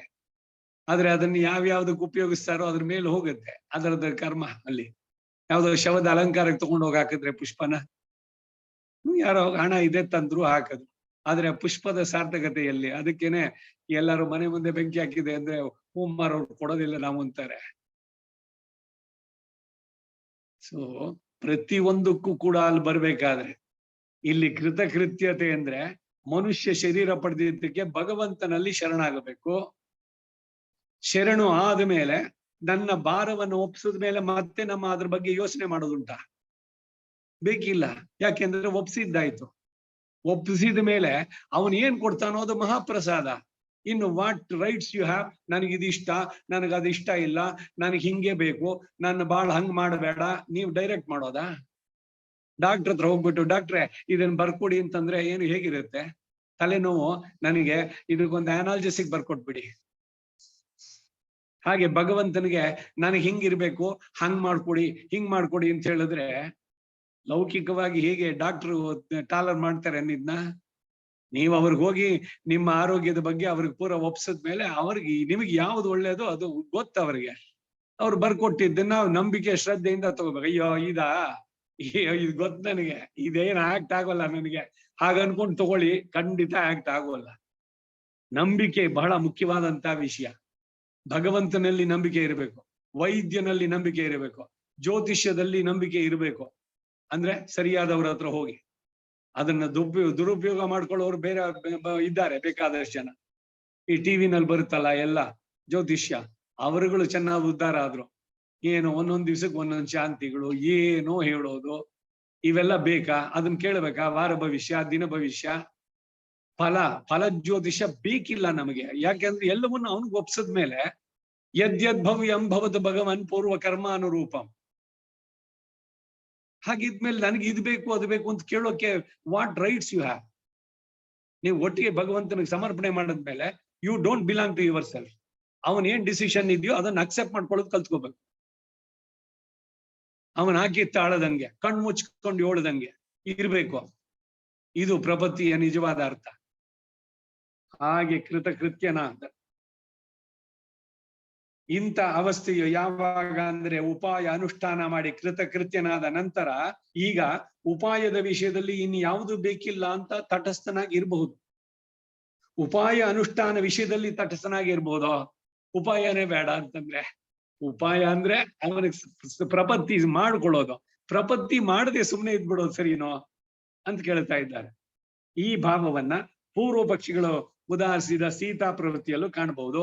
ಹೇಗೆ ಅಂದ್ರೆ, ಸೀತೆಯು ತಂದೆಯಾದ ಜನಕ ಮಹಾರಾಜನು ಯಾವಾಗ ವಿವಾಹ ಕಾಲದಲ್ಲಿ ಇಯಂ ಸೀತಾ ಮಮ ಸುತ ಸಹಧರ್ಮಚರೀತವ ಪ್ರತೀಚ್ಛ ಚೈನಾಂ ಭದ್ರಂತೆ ಪಾಣಿಂ ಗೃಹೀಶ್ವ ಪಾಣಿನ ಎಂದು ಹೇಳಿರುವ ಹಾಗೆ, ಮಹಾಗುರುವಿನ ಸ್ಥಾನದಲ್ಲಿರುವ ಜನಕನು ತನ್ನ ಶಿಷ್ಯ ಸ್ಥಾನೀಯಳಾದ ಸೀತಾ ವಿಷಯದಲ್ಲಿ ರಕ್ಷಣೆಯ ಬಾಣವನ್ನ ಪಾಣಿಗ್ರಹಣ ರೂಪವಾದ ಪ್ರಪದನ ಕಾಲದಲ್ಲಿ ಸಮರ್ಪಿಸಿ ಬಿಟ್ರು. ಅನಂತರ ಶಿಷ್ಯಳಾದ ಸೀತೆಯ ಉತ್ತರ ಕೃತ್ಯ ನ್ಯಾಯವಾಗಿ ಶರೈಸ್ತು ಸಂಕುಲಾಂಕೃತ್ವ ಲಂಕಾಂ ಪರಬಲಾರ್ಧನಃ ಎಂದು ಹೇಳಿ ತಟಸ್ಥರಾಗಿ ಇದ್ದು ಬಿಟ್ಲು. ಆದ್ರಿಂದ ಆಕೆಯ ಪ್ರವೃತ್ತಿಯೋ ನಿವೃತ್ತಿಯೋ ತುಂಬಾ ಸಾಧುವಾದದ್ದೇ ಎಂಬ ಭಾವ.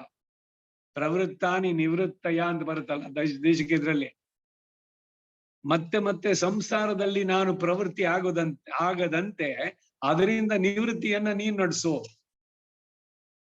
ನಿರಂತರಂ ನಿನೈಪದಾಹ ನೀ ನಿನೈಕ ವೇಂಡುಮೆ ಅಂತಂದ್ರು ತಿರುಚಂದ್ರವ್ರತಲ್ಲಿ. ಅವನ ನೆನೆಸ್ಬೇಕಾದ್ದು ನೀವ. ನಿರಂತರಂ ನಿನೈಪದಾಹ ನೀ ನಿನೈಕ ವೇಂಡುಮೆ. ಅವನ ಇಲ್ಲ ಜೀವಾತ್ಮನ ಮಾಡ್ಬೇಕಾದ್ದು ಅಂದ್ರೆ ಇವನು ಪ್ರಪತ್ತಿ ಮಾಡದ ಮೇಲೆ ಅದು ಅವನಿಗೆ ಸಂಕಲ್ಪ. ಅದಕ್ಕೆ ಅವನಲ್ಲಿ ಪ್ರಾರ್ಥನೆ ಇದ್ರಲ್ಲಿ ನ ಪ್ರವರ್ತಯ ಪಾಪಾನಿ ಪ್ರವೃತ್ತಾನಿ ನಿವೃತ್ತಯ ಅಕೃತ್ಯಾನಾಂಚಕರಣಂ ಕೃತ್ಯಾನಂ. ಎಷ್ಟು ಸುಂದರವಾಗಿದೆ, ಎಷ್ಟು ಅರ್ಥಪೂರ್ಣವಾಗಿದೆ. ಸಂಕಲ್ಪ ಅವನು ಮಾಡ್ಬೇಕಾ ನೀನ್ ಮಾಡ್ಬೇಕಂದ್ರೆ ನಿನ್ನನ್ನ ನೀನು ಒಪ್ಸಿದ್ರೆ ನಿನಗೆ ಯಾವ ಚಾಯ್ಸ್ ಇದೆ ಅಥವಾ ನೀನ್ ಯಾವ ಡಿಸಿಷನ್ ಮಾಡುವಂತ ರೈಟ್ಸ್ ಇದೆ ಅಂತ ಇಲ್ಲಿ ಭಗವಂತನನ್ನ ಪ್ರಾರ್ಥನೆ. ಮತ್ತೈನಂ ಕಾಮಂಗಳ್ ಮಾತು, ನಿನ್ನನ್ನು ಬಿಟ್ಟು ಬೇರೆ ವಿಷಯಗಳಲ್ಲಿ ನನ್ನ ಮನಸ್ಸು ಪ್ರವರ್ತಿಸದಂತೆ. ಮತ್ತೆ ಮತ್ತೆ ಐಹಿಕ ವಿಷಯಗಳು, ಆಭೋಗಗಳು, ಇಂದ್ರಿಯಗಳ ತೃಪ್ತಿಗೆ ಮಾಡುವಂತ ಪ್ರಯತ್ನಗಳು, ಇದನ್ನ ನನ್ನನ್ನು ಬಿಡಿಸು ನೀನು. ಇದನ್ನ ಪ್ರಾರ್ಥನೆ ಮಾಡಬೇಕು. ಹೀಗೆ ಸ್ವಪ್ರವೃತ್ತಿಯು ನಿಂದ್ಯ ಎಂದು ಭಾವಿಸಿ ಸ್ವಪ್ರವೃತ್ತಿ ನಿವೃತ್ತಿಯೇ ಜ್ಞಾನಿಗೆ ಉಚಿತವಾದುದು ಅಂತ ಹೇಳಿ ಉಪಾಯಗಳನ್ನು ಅನುಷ್ಠಿಸಬೇಕು ಎಂದು ವಿಧಿಸುವ ಶಾಸ್ತ್ರಗಳು ಆಗ ನಿರರ್ಥಕಗಳಾಗತ್ತೆ ಎಂದು ತಿಳಿಸ್ತಾರೆ. ಅಲ್ಲಾದ ಹೋದ ಹೀಗೆ ಭಾವಿಸದೆ ಹೋದ್ರೆ ತಟಸ್ಥನಾಗಿರುವುದು ಉಪಾಯ ಅನುಷ್ಠಾನ ಮಾಡಿದ ನಂತರ ಎಂದು ಭಾವಿಸದೆ ಉಪಾಯ ಅನುಷ್ಠಾನ ದಶೆಯಲ್ಲೇ ಎಂದು ಭಾವಿಸಿದ್ದಾದರೆ ಉಪಾಯ ವಿಧಾಯಕ ಶಾಸ್ತ್ರಗಳು ಪ್ರಪತ್ತಿ ಮುಮುಕ್ಷುರ್ವೈ ಶರಣಮಹಂ ಪ್ರಪದ್ಯೆ. ಉಪನಿಷತ್ತಿನ ಮಾತು ಸುಳ್ಳಾಯ್ತು, ಬೇಕಿಲ್ಲ ಪ್ರಪತ್ತಿ ಮಾಡಬೇಕು ಅಂತ ಹೇಳುವಂತ ಮಾತುಗಳು. ಇವೆಲ್ಲ ನಿರರ್ಥಕಗಳಾವು, ಉಪಯೋಗವಿಲ್ಲದವುಗಳಾಗುತ್ತವೆ. ಸರ್ವೇಶ್ವರನು ತಾನಾಗಿಯೇ ನಮಗೆ ಸರ್ವ ಶ್ರೇಯಸ್ಸನ್ನು ಉಂಟು ಮಾಡುವವನು, ನಾವೇನೂ ಮಾಡತಕ್ಕದ್ದಿಲ್ಲ ಎಂದಾಗತ್ತೆ. ಆಗ ಅನೇಕ ಶಾಸ್ತ್ರಗಳೆಲ್ಲ ವಿರುದ್ಧವಾಗುತ್ತೆ ಎಂದು ತಾತ್ಪರ್ಯ. ಭಕ್ತ್ಯ ಪರಮಯ ವಾಪಿ ಪ್ರಪತ್ಯ ವಾ ಮಹಾಮುನೆ. ಭಕ್ತಿ ಅಥವಾ ಪ್ರಪತ್ತಿ ಪ್ರಾಪ್ಯೋಹಂ ನ ಅನ್ಯಥಾ ಪ್ರಾಪ್ತಂ ಮಮ ಕೈಂಕರ್ಯ ಲಿಪ್ಸುಭಿ ಎಂದು ಉಪಾಸೀತ ಧ್ಯಾಯೀತ ಶರಣಂ ವ್ರಜ ಓಮಿತ್ಯಾತ್ಮಾನಂ ಯುಂಜೀತ. ವೇದದ ಮಾತು, ಸ್ಮೃತಿಗಳಲ್ಲಿ ಬಂದ ಮಾತು ಎಲ್ಲದಕ್ಕೂ ಕೂಡ ವಿರೋಧವಾಗುತ್ತೆ ಆ ರೀತಿ ಹೇಳಿದ್ರೆ. ಪ್ರಪತ್ತಿನೇ ಬೇಡ ಅಂತ ಹೇಳೋಕ್ ಹೋದ್ರೆ ಹೀಗೆ ಶಾಸ್ತ್ರಗಳಿಗೆ ವೈಯರ್ಥ ಉಂಟಾಗತ್ತೆ, ವ್ಯರ್ಥವಾಗತ್ತೆ ಶಾಸ್ತ್ರಗಳ ಮಾತು ಅನ್ನುವ ಭಾವ. ಆಗಲಿ ಪ್ರಪದನ ಅನುಷ್ಠಾನವನ್ನ ನಿಮ್ಮಲ್ಲೂ ತುಂಬಾ ಜ್ಞಾನನಿಷ್ಠರಾಗಿ ಉಪಾಸನಕ್ಕೆ ಶಕ್ತಿವಂತರಾಗಿ ಇರುವವರು ಅನುಷ್ಠಿಸುತ್ತಾರಲ್ಲ, ಅದು ಹೇಗೆ ಉಚಿತವಾದ ಮಾರ್ಗ ಎಂದು ಪೂರ್ವಪಕ್ಷಿ ಆಕ್ಷೇಪ ಮಾಡಬಹುದು. ಹಾಗೆ ಜ್ಞಾನನಿಷ್ಠನಾಗಿದ್ರು ಕೂಡ ವಿಳಂಬವನ್ನ ಸಹಿಸದೆ ಆರ್ತನಾಗಿ, ಒಡನೆಯೇ ಆಗ್ಲಿ ಅಥವಾ ದೃಪ್ತನಾಗಿ. ಈ ಪ್ರಪತ್ತಿನಲ್ಲಿ ಎರಡು ಬಗೆ, ಒಂದು ಆರ್ತ ಪ್ರಪತ್ತಿ, ಇನ್ನೊಂದು ದೃಪ್ತ ಪ್ರಪತ್ತಿ ಅಂತ. ದೃಪ್ತ ಪ್ರಪತ್ತಿ ಅಂದ್ರೆ ಈ ಶರೀರ ಇರೋ ತನಕ ನೀನ್ ಏನ್ ಕೊಟ್ಟಿದೀಯೋ ಸುಖವೋ ದುಃಖವೋ ಅನುಭವಿಸ್ಬಿಡ್ತೀನಿ. ಈ ಶರೀರ ನಿನ್ನ ಸಂಕಲ್ಪದ ಪ್ರಕಾರ ಯಾವತ್ತಿ ಶರೀರನ ಬಿಡ್ಬೇಕು, ಆ ಉತ್ಕ್ರಾಂತಿ ದೇಶ ಅಲ್ಲಿ ತನಕ ಇಟ್ಬಿಟ್ಟು ಏತದ್ ದೇಹಾವಸಾನೇಮ ತ್ವತ್ಪಾದ ಪ್ರಾಪಯ ಸ್ವಯಂ. ನಾ ಈ ಶರೀರ ಬಿಟ್ಟಿದ ತಕ್ಷಣ ನಿನ್ನ ದಿವ್ಯ ಚರಣಗಳ ಇದು ಅಂದ್ರೆ ಮೋಕ್ಷ ಸಾಮ್ರಾಜ್ಯ ಕೊಡು, ಅಲ್ಲಿ ತನಕ ನಾನು ಇರ್ತೀನಿ. ಹಾಗೆ ಹೇಳಿದ್ರೆ ಆಗ್ಬೋದು, ಅದು ದೃಪ್ತ ಪ್ರಪತ್ತಿ. ಆರ್ತ ಪ್ರಪತ್ತಿ ಅಂದ್ರೆ ಬೇಡ ಸಾಕು ನನಗೆ, ಇನ್ನು ಮತ್ತೆ ಇನ್ನೇನೇನಿದೆಯೋ ಅದನ್ನೆಲ್ಲ ನೋಡ್ಬೇಕಾಗಿಲ್ಲ, ಈ ಜನ್ಮದಲ್ಲೇನೆ ನನಗೆ ಬೇಗ ಮುಕ್ತಿಯನ್ನು ಕೊಡು. ಇದು ಸುಮ್ನೆ ಉದ್ವೇಗದಿಂದ ಆಗ್ಬಾರ್ದು. ಈಗ ಗಂಡ ಹೆಂಡತಿಗೆ ಏನೋ ಜಗಳ ಆಯ್ತು, ನಾನು ಪ್ರಾಣ ಬಿಟ್ಬಿಡ್ತೀನಿ, ನನಗೇನಾಗ್ಬೇಕಾಗಿದೆ, ಇಲ್ಲ ನನಗೆ ವೈರಾಗ್ಯ ಬಂದ್ಬಿಟ್ಟಿದೆ, ನಾನೆಲ್ಲವನ್ನು ಬಿಟ್ಟು ಬರೀ ತೋರಿಕೆ ಆಗ್ಬಾರ್ದು. ನಿಜವಾದ ಅರ್ಥದಲ್ಲಿ ಆ ಆರ್ತತೆ ಇದ್ರೆ, ಆರ್ತ ಪ್ರಪತ್ತಿ, ನಿಮ್ಮ ಆಯುಸ್ಸನ್ನು ಮೊಟಕುಗೊಳಿಸೋದಕ್ಕೂ ಶಕ್ತಿ ಅವನಿಗಿದೆ. ಈ ಮಾತು ಸತ್ಯ ಅಲ್ಲ. ಅವಾಗ ಕಗ್ಗದಲ್ಲಿ ಬಂದಿತ್ತಲ್ಲ, ಒಂದಗಳು ಹೆಚ್ಚಿರೋದು ಒಂದಗಳು ಕೊರೆ ಇರೋದು, ತಿಂದ ನನ್ನ ಋಣ ತೀರುತ್ತಲೇ ಪಯಣ, ಹಿಂದಾಗದೊಂದು ಕ್ಷಣ ಮುಂದಕ್ಕೂ ಆಗದದು ಸಂದ ಲೆಕ್ಕವದೆಲ್ಲ. ಇದು ಸಾಮಾನ್ಯ ರೂಲು. ಆದ್ರೆ ನೀವು ಆರ್ತರಾಗಿ ಅಲ್ಲಿ ಪ್ರಪತ್ತಿಯನ್ನು ಮಾಡಿದ್ದೆ ಆದ್ರೆ ನಿಮ್ಮ ಆಯಸ್ಸನ್ನು ಮೊಟಕುಗೊಳಿಸಿ ಬೇಗನೂ ಕರ್ಕೊಳ್ಬಲ್ಲ. ನಿಮ್ಗೆ ಆ ಸೀರಿಯಸ್ನೆಸ್ ಇರಬೇಕು, ಅದು ನೈಜವಾಗಿರ್ಬೇಕು. ಹಾಗೇನೆ ನನಗೆ ತುಂಬಾ ಇನ್ನೂ ಇರೋದಕ್ಕೆ ಬಯಕೆ ಅಂತ ಅಂದ್ಬಿಟ್ಟು ಒಂದಷ್ಟು ಅದಕ್ಕಾಗಿ ವಿಶೇಷವಾಗಿ ಪ್ರಾರ್ಥನೆ ಮಾಡಿ ನಾ ಇನ್ನು ಬದುಕ್ತೀನಿ ಅಂತ ಎಕ್ಸ್ಟೆಂಡ್ ಮಾಡ್ತಾನೆ. ಯಾಕೆಂದ್ರೆ ಕರ್ಮ ಅಲ್ಲ ಪ್ರಧಾನ, ಕರ್ಮಾಧ್ಯಕ್ಷನಾದ ಭಗವಂತನ ಡಿಸಿಷನ್ ಅದು. ಇಲ್ಲ ನನಗಿನ್ನೂ ಇದ್ದು ಇಲ್ಲಿ ಎಲ್ಲ ಮಾಡ್ಬೇಕು ಅಂತ. ಅದೊಂದು ಕಥೆನಲ್ಲಿ ಹೇಳ್ತಾ ಇದ್ರು, ಒಬ್ಳು ವಯಸ್ಸಾದ ಮುದುಕಿ ಭಗವಂತನ ಪ್ರಾರ್ಥನೆ ಮಾಡಿದ್ಲಂತೆ, ಒಂದೇ ಒಂದ್ ವರ ಕೇಳ್ಬೋದು ನೀನು ಅಂತ. ಏನ್ ಕೇಳೋದು ವರನ ಅಂತ ನೋಡಿದ್ರೆ ಅವಳು ಹೇಳಿದ್ಲು, ನನ್ನ ಮೊಮ್ಮಗನ ಮರಿಮಗ 7 ಅಂತಸ್ತಿನ ಉಪ್ಪರಿಗೆನಲ್ಲಿ ಚಿನ್ನದ ತಟ್ಟೆನಲ್ಲಿ ಕೂತ್ಕೊಂಡು ತಿನ್ನೋದನ್ನ ನಾನ್ ನೋಡ್ಬೇಕು ಅಂತ ಎಲ್ಲದನ್ನು ಸೇರಿಸಿದ್ದು. ಇವಾಗ ಮೊಮ್ಮಗನ ಮರಿಮಗನ ಮಗ ಅಂತಂದ್ರೆ ಇವಳಿಗೆ ದೀರ್ಘವಾದ ಆಯಸ್ಸು. ಆಮೇಲೆ 7ನೇ ಅಂತಸ್ತಿನ ಇದು 7 ಸ್ಟೋರಿ ಬಿಲ್ಡಿಂಗ್, ಅದು ಅಂದ್ರೆ ಸಮೃದ್ಧಿ ಚೆನ್ನಾಗಿರ್ಬೇಕು, ಲಕ್ಷ್ಮಿ ಇದು ಚಿನ್ನದ ತಟ್ಟೆನಲ್ಲಿ ಅವನ್ ತಿನ್ನೋದನ್ನ ಇವಳು ನೋಡ್ಬೇಕು. ಸೊ ಎಲ್ಲವನ್ನು ಸೇರಿಸ್ಬಿಟ್ಟು ಕೇಳಿದ್ಲು ಅಂತ. ಆಯಸ್ಸನ್ನ ಭಗವಂತನ ಹತ್ರ ತುಂಬಾ ಕೇಳಬಾರ್ದು, ಕೇಳಿದ್ರು ಕೊಡ್ತಾನೆ ಖಂಡಿತ. ಆದ್ರೆ ನಿಮ್ಮ ಕಣ್ ಮುಂದೆನೆ ನಿಮ್ಮ ಮಕ್ಕಳು ಸಾಯ್ತಾರೆ, ನೋಡೋದಕ್ ಸಂತೋಷನಾ?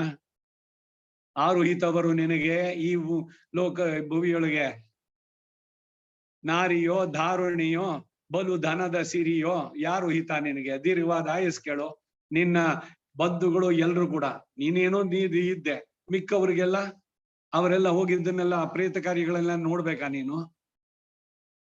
ದೀರ್ಘವಾದ ಆಯಸ್ ಕೇಳಿದ್ರಿ ಇದು. ನಾರಿಯೋ ಎಲ್ಲೋ ಹುಟ್ಟಿದವಳ ತಂದು ಮನೆಗೆ ಯಜಮಾನಿ ಎನಿಸಿ ಎಲ್ಲವನ್ನು ಕೊಟ್ಟು ಎಲ್ಲ ಮಾಡಿ ಇವನಿಗೆ ಮೇಲುಸಿರು ಬಂದ್ರೆ ಹೊರಗೆ ಹಾಕುವರೋ, ಪ್ರೇತವಾಗಿ ಇವನ್ ಸಿಕ್ಕಾಬಿಡ್ತಾ ಮನೇನೆ ಮತ್ತೆ ಇವರಿಗೆ ಆವರ್ಸ್ಕೊಂಡ್ಬಿಟ್ರೆ ದೇವವಾಗಿ ಬಂದು ಅದಕ್ಕ ಮೊದಲು ಹೊರಗಡೆ ಮಲಗಿಸಿ ಇಂತಾರೆ. ಯಾರೋ ಪತ್ನಿ ಪುತ್ರರೇನೆ. ಅದರಿಂದ ಯಾವುದು ಹಿತವಾದದ್ದು? ದಾಸರ ಪದಗಳಲ್ಲಾಗ್ಲಿ ಆಳ್ವಾರ್ಗಳು ಹೇಳೋದ್ರಲ್ಲಾಗ್ಲಿ, ಕೊಂಡ ಪೆಂಡೀರ್ ಮಕ್ಕಳುತ್ತ ಸುತ್ತತ್ತವರ್ ಪಿರರೋಂ ಕಂಡದೋಡು ಪಟ್ಟದಲ್ಲಾಲ್ ಕಾದಲ್ ಮತ್ತು ಯಾದುಮಿಲ್ಲೈ. ಬರೀ ಮೋಹ, ಇದು ಅಂಧಕಾರ, ಬಿಡು ಇದನ್ನೆಲ್ಲ. ಅವನನ್ನ ನಂಬು, ಮನುಷ್ಯ ಜನ್ಮದ ಸಾರ್ಥಕತೆ ಆಗತ್ತೆ. ಮನುಜ ಶರೀರ ಇದೇನು ಸುಖ, ನೆನೆದರೆ ಘೋರ, ಜನನ ಮರಣದ ಕೂಪದಲ್ಲಿದ್ದು ಅನುಭವಿಸೋದು ಇದು ಏನು ಸುಖ. ವಾರ್ಧಕ್ಯ, ಪೆರಿಯಾಳ್ವಾರು ಹೇಳಿದ್ರು, ತಿರುಮಂಗೆ ಆಳ್ವಾರ್ ಹೇಳಿದ್ರು, ಎಷ್ಟು ಕ್ಲೇಶ ನಮ್ಮವರಿಗೇನೆ, ಅಯ್ಯೋ ಸಾಕಾಗಿ ದಿನ ಸಾಯೋರ್ಗಳೋರು ಯಾರು ಅಂತ. ಅದಕ್ಕಾಗಿ ಆ ವಾರ್ಧಕ್ಯದ ಇದಲ್ಲಿ ಅದೆಲ್ಲ ಬಿಡಿಸಿ ದಯವಿಟ್ಟು ಅನಾಯಾಸವಾಗಿ ಮರಣವನ್ನ ನೀನು ಅನುಗ್ರಹಿಸು. ನೀನೇ ನನಗೆ ತಂದೆ ಬಂಧು ಎಲ್ಲವೂ ನೀನೆ. ಪಿತಾತ್ವಂ ಮಾತಾತ್ವಂ ದಯಿತ ತನಯಸ್ತ್ವಂ ಪ್ರಿಯ ಸುಹೃತ್ವಮೇವ ತ್ವಂ ಮಿತ್ರಂ ಗುರುರಸಿ ಗತಿಷ್ಠಾಸಿ ಜಗತಾಂ ತ್ವದೀಯಸ್ತ್ವದ್ಭೃತ್ಯಸ್ತವ ಪರಿಜನಸ್ತ್ವದ್ಗತಿರಹಂ ಪ್ರಪನ್ನಶ್ಚೈನಂ ಸತ್ಯಹಮಪಿ ತವೈವಾಸ್ಮಿ ಬರಹ. ನಾನು ನಿನಗೆ ಸೇರಿದವನು, ನನ್ನ ಭಾರವನ್ನ ನಿನಗೆ ಒಪ್ಪಿಸಿದ್ದೇನೆ, ಆತ್ಮವನ್ನ ನಿನಗೆ ಒಪ್ಪಿಸಿದ್ದೇನೆ. ಇನ್ನು ಮುಂದಕ್ಕೆ ನಾನು ನಿರ್ಭರೋ ನಿರ್ಭಯೋಸ್ಮಿ. ಬದುಕಿದೇನೋ ಭಾವ ಎನಗೆ ಹಿಂಗಿತು. ಎಷ್ಟೆಲ್ಲ ಮಾತುಗಳು, ಎಲ್ಲ ಕನ್ನಡವೋ ತಮಿಳೋ ಇಲ್ಲ ಇನ್ನೇ ಬೇರೆ ಭಾಷೆಗಳಲ್ಲೇ ಆಗ್ಲಿ, ಭಾವ ಏನಿದೆ, ಭಗವಂತನಲ್ಲಿ ನಿವೇದನ ಏನಿದೆ. ಭಕ್ತ್ಯಾ ಪರಮಯಾವಾಪಿ ಪ್ರಪತ್ಯಾ ವಾ ಮಹಾಮುನೆ ಪ್ರಾಪ್ಯೋಹಂ ನ ಅನ್ಯಥಾ ಪ್ರಾಪ್ತಂ ಮಮ ಕೈಂಕರ್ಯ. ಬೇರೆ ರೀತಿನಲ್ಲ, ಭಕ್ತಿ ಅಥವಾ ಪ್ರಪತ್ತಿನಲ್ಲಿ ಅವರು ಕೇಳಬೇಕು. ಅದರಿಂದಾನೆ ಧ್ಯಾಯೀತ ಉಪಾಸೀತ ಇವಕ್ಕೆಲ್ಲ ಬರುವಂತಹದ್ದು ಅಂತ. ಹೀಗೆ ವಿಳಂಬವನ್ನ ಸಹಿಸದೆ ಆರ್ತನಾಗಿ ಒಡನೆ ಅಥವಾ ದೃಪ್ತನಾಗಿ ಜನ್ಮದ ದೇಹಾವಸಾನದಲ್ಲೇ ಆಗ್ಲಿ ಮೋಕ್ಷವನ್ನು ಅಪೇಕ್ಷಿಸುವ ಜ್ಞಾನ ಶಕ್ತಿಗಳಿರುವವನಿಗೂ ಕೂಡ ಪ್ರಪದನದಲ್ಲೇ ಅಧಿಕಾರ ಅಂತ ತಿಳಿಸ್ತಾರೆ. ಹಾಗೆ ಸಮಾಧಾನವನ್ನು ಹೇಳುವ ಸಂದರ್ಭದಲ್ಲಿ ಇದಂ ತಿತೀರ್ಷತಾ ಪಾರಂ ಮತ್ತು ಸ್ವಭಕ್ತ್ಯ ಭೂಮ್ನಾವ ಜಗತಿ ಗತಿ ಮನ್ಯಾಮ ವಿದುಷಾಂ ಎಂಬುವುಗಳ ತಾತ್ಪರ್ಯವನ್ನು ಹೇಳ್ತಾರೆ.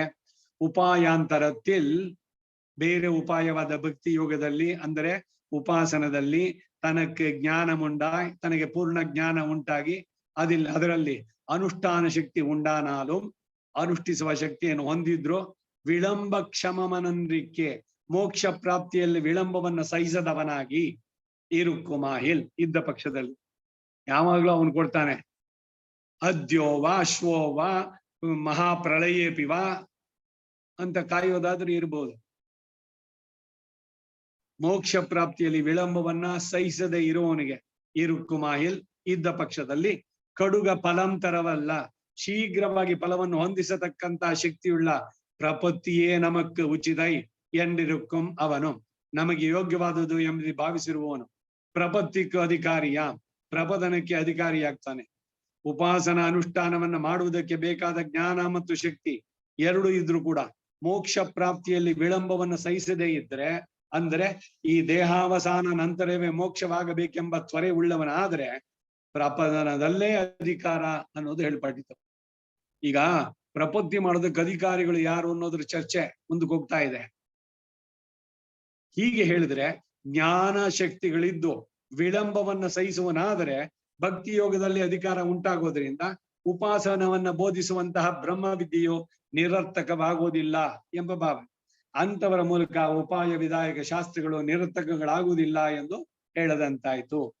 ಈ ಅಭಿಪ್ರಾಯವೇ ಮೇಲೆ ಉದಾಹರಿಸಿದಂತಹ ಲಕ್ಷ್ಮೀ ತಂತ್ರ ಶ್ರೀ ಪರಾಶರ ಭಟ್ಟರ ಶ್ಲೋಕಗಳಲ್ಲಿ ಎಲ್ಲಿ ಉಪಪಾದಿತೆ ಅಂದ್ರೆ ಮುಂದೆ ತಿಳಿಸ್ತಾರೆ.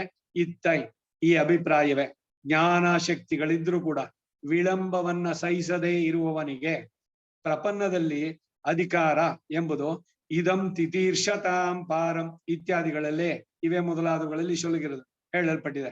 ಹೆಂಗನೆಯನ್ನೇಲ್ ಅದು ಹೇಗೆ ಅಂತಂದ್ರೆ ತಿತೀರ್ಷತಾಂ ಪಾರಂ ಎಂದರೆ ಎಂದು ಹೇಳಿರುವುದು ಕಡುಗ ಅನಿಷ್ಟ ನಿವೃತ್ತಿ ಪಿರಿಕ್ಕ ವೇಣುವೆನ್ನು ಶೀಘ್ರದಲ್ಲಿ ಅನಿಷ್ಟ ನಿವೃತ್ತಿ ಎಂದರೆ ಸಂಸಾರ ಬಂಧ ನಿವೃತ್ತಿ ಉಂಟಾಗಬೇಕು ಎಂಬ ತ್ವರೆಯುಡೆಯಾರ್ಕಿ ಎಂದ್ರ ಪಡಿ ತ್ವರೆಯುಳ್ಳವರಿಗೆ ಬೇಗ ಹೋಗಿ ತಲುಪಬೇಕು, ಸಾಕು ಇಲ್ಲಿ ಇದು ಅನ್ನುವರಿಗೆ ಕೂಡ ಈ ಪ್ರಪದನವೇ ಉಪಾಯ ಅಂತ ಹೇಳಿದ ಹಾಗೆ ಮುಂದೆ ಇದಂ ಆನಂತ್ಯಮಿಚ್ಛತಾಂ ಎಂಬುದು ತಾತ್ಪರ್ಯವನ್ನ ವ್ಯಕ್ತಪಡಿಸ್ತಾರೆ. ಆನಂತ್ಯಮಿಚ್ಛತಾಂ ಎಂದರೆ ಆನಂತ್ಯವನ್ನ ಅಪೇಕ್ಷಿಸುವವರಿಗೆ ಎಂದು ಹೇಳುವುದು ಸ್ವರೂಪ ಪ್ರಾಪ್ತ ಪರಿಪೂರ್ಣ ಭಗವದ್ ಅನುಭವತ್ತೈ ಪ್ರಪನ್ನನ ಸ್ವರೂಪಕ್ಕೆ ಉಚಿತವಾದ ಪರಿಪೂರ್ಣ ಬ್ರಹ್ಮಾನುಭವ ರೂಪವಾದ ಮೋಕ್ಷವನ್ನ ಪೆತ್ತಲ್ಲದೆ ಹೊಂದದೆ ಇದ್ದದ್ದಾದ್ರೆ ಧರಿಕ್ಕ ಮಾಟಾಧಾರಕ್ಕೆಂದ್ರ ಬಡಿ ಜೀವವೇ ಉಳಿಯುವುದಿಲ್ಲ ಎಂದು ಭಾವಿಸೋರಿಗೆ, ಪ್ರಪತ್ತಿ ಮಾಡಿಕೊಂಡು ಜೀವನದ ಸಾರ್ಥೆ ಮಾಡ್ಕೊಳ್ಳದೆ ಇದ್ರೆ ನನ್ನ ಜೀವನ ವ್ಯರ್ಥ ಅಂತ ಭಾವಿಸಿ ಅದರ ಬಗ್ಗೆ ತೀವ್ರವಾದ ಕಾಳಜಿ ಇದ್ದವರಿಗೆ ಇದಂ ಶರಣಂ, ಈ ಪ್ರಪದನವೇ ಉಪಾಯ ಎಂದರೆ ಅಂತವರಿಗೂ ಪ್ರಪದನದಲ್ಲಿ ಅಧಿಕಾರ. ಅಂದರೆ ಪರಿಪೂರ್ಣ ಬ್ರಹ್ಮಾನುಭವ ಕ್ಷಿಪ್ರದಲ್ಲೇ ಉಂಟಾಗಬೇಕು ಎಂಬ ಉತ್ಕಟವಾದ ಇಚ್ಛೆ ಉಳ್ಳವರಿಗೂ ಕೂಡ ಪ್ರಪದನದಲ್ಲೇ ಅಧಿಕಾರ ಎಂಬ ತಾತ್ಪರ್ಯ. ಇಂತಹ ಅಧಿಕಾರಿಗೆ ದೃಷ್ಟಾಂತ ಭರತಾಳ್ವಾರವರ ಪ್ರವೃತ್ತಿಯಲ್ಲಿ ಕಾಣಬಹುದು. ಭರತಾಯ ಪರಂ ನಮೋಸ್ತು ತಸ್ಮೈ ಪ್ರಥಮೋದಾಹರಣಾಯ ಭಕ್ತಿ ಭಾಜ. ಪ್ರಥಮ ಉದಾಹರಣೆ ಭಕ್ತರಲ್ಲಿ ಭರತಂದು ಪಾದುಕಾಶಾಸ್ತ್ರದಲ್ಲಿ ಹೇಳುದು. ಇಹಮೇ ಸ್ತಂಡಿಲೇ ಶೀಘ್ರಂ ಕುಶಾನಾಸ್ತರ ಸಾರಥೆ ಎಂದು ಶ್ರೀ ಭರತರು ತನ್ನ ಸಾರಥಿಗೆ ಆಜ್ಞಾಪಿಸಿದಾಗ ಎಂತಹ ಉತ್ಕಟ ಇಚ್ಛೆ ಉಂಟಾಯಿತು ಅಂತಹ ಅವಸ್ಥೆಯೋ, ಮತ್ತು ಶ್ರೀ ನಮ್ಮಾಳ್ವಾರಿಗೆ ಮುನಿಯೇ ನಾನ್ ಮುಘನೇ ಎಂದು 10 ಪಾಶುರಗಳು ಹೇಳುವಾಗ ಉಂಟಾದಂತ ಉತ್ಕಟವಾದ ಇಚ್ಛೆ, ಅದು ನಿದರ್ಶನ. ಇಲ್ಲಿ ಕೆಲವು ಗೋಪಕನ್ನಿಕೆಯರ ವೃತ್ತಾಂತವೂ ಇದಕ್ಕೆ ನಿದರ್ಶನ. ಚಿಂತೆಯಂತೆ ಜಗತ್ ಸೂತಿಂ ಪರಬ್ರಹ್ಮ ಸ್ವರೂಪಿಣಂ ನಿರುಚ್ಛ್ವಾಸಯ ಮುಕ್ತಿಂ ಗತಾನ್ಯ ಗೋಪಕನ್ಯಕ. ಇದು ರಾಸ ಕ್ರೀಡೆ ಆ ಸಂದರ್ಭದಲ್ಲಿ ಹೇಳ್ತಾರೆ. ಒಬ್ಬೊಬ್ಬ ಗೋಪಿಗೆ ಒಬ್ಬೊಬ್ಬ ಕೃಷ್ಣ, 5 ಲಕ್ಷ ಗೋಪಿಗಳಿಗೆ 5 ಲಕ್ಷ ಕೃಷ್ಣ. ಆದ್ರೆ ಒಂದು ಗೋಪಿ ಜೊತೆ ಇರೋ ಕೃಷ್ಣ ಇನ್ನೊಬ್ಬರು ಕಾಣಿಸ್ತಾ ಇಲ್ಲ. ಅವಾಗ ಇವರಿಗೆಲ್ಲ ಅಹಂಕಾರ ಬಂತು, ಎಲ್ರೂನು ಬಿಟ್ಟು ನನ್ನನ್ ಮಾತ್ರ, ನನ್ ಜೊತೆ ಮಾತ್ರ ಇದ್ದಾನೆ ಅಂತ ಮರಿಯಾಗ್ಬಿಟ್ಟ. ಅವಾಗ ಚಿಂತೆಯಂತಿ ನೋಡೋ ಅವನ ವಿರಹವನ್ನು ಸಹಿಸದೆ ಅವಳ ಶರೀರವನ್ನೇ ಬಿಟ್ಲು ಅಂತ ಬರತ್ ಕತೆ. ಅದನ್ನ ಹೇಳ್ತಾರೆ ಇಲ್ಲಿ.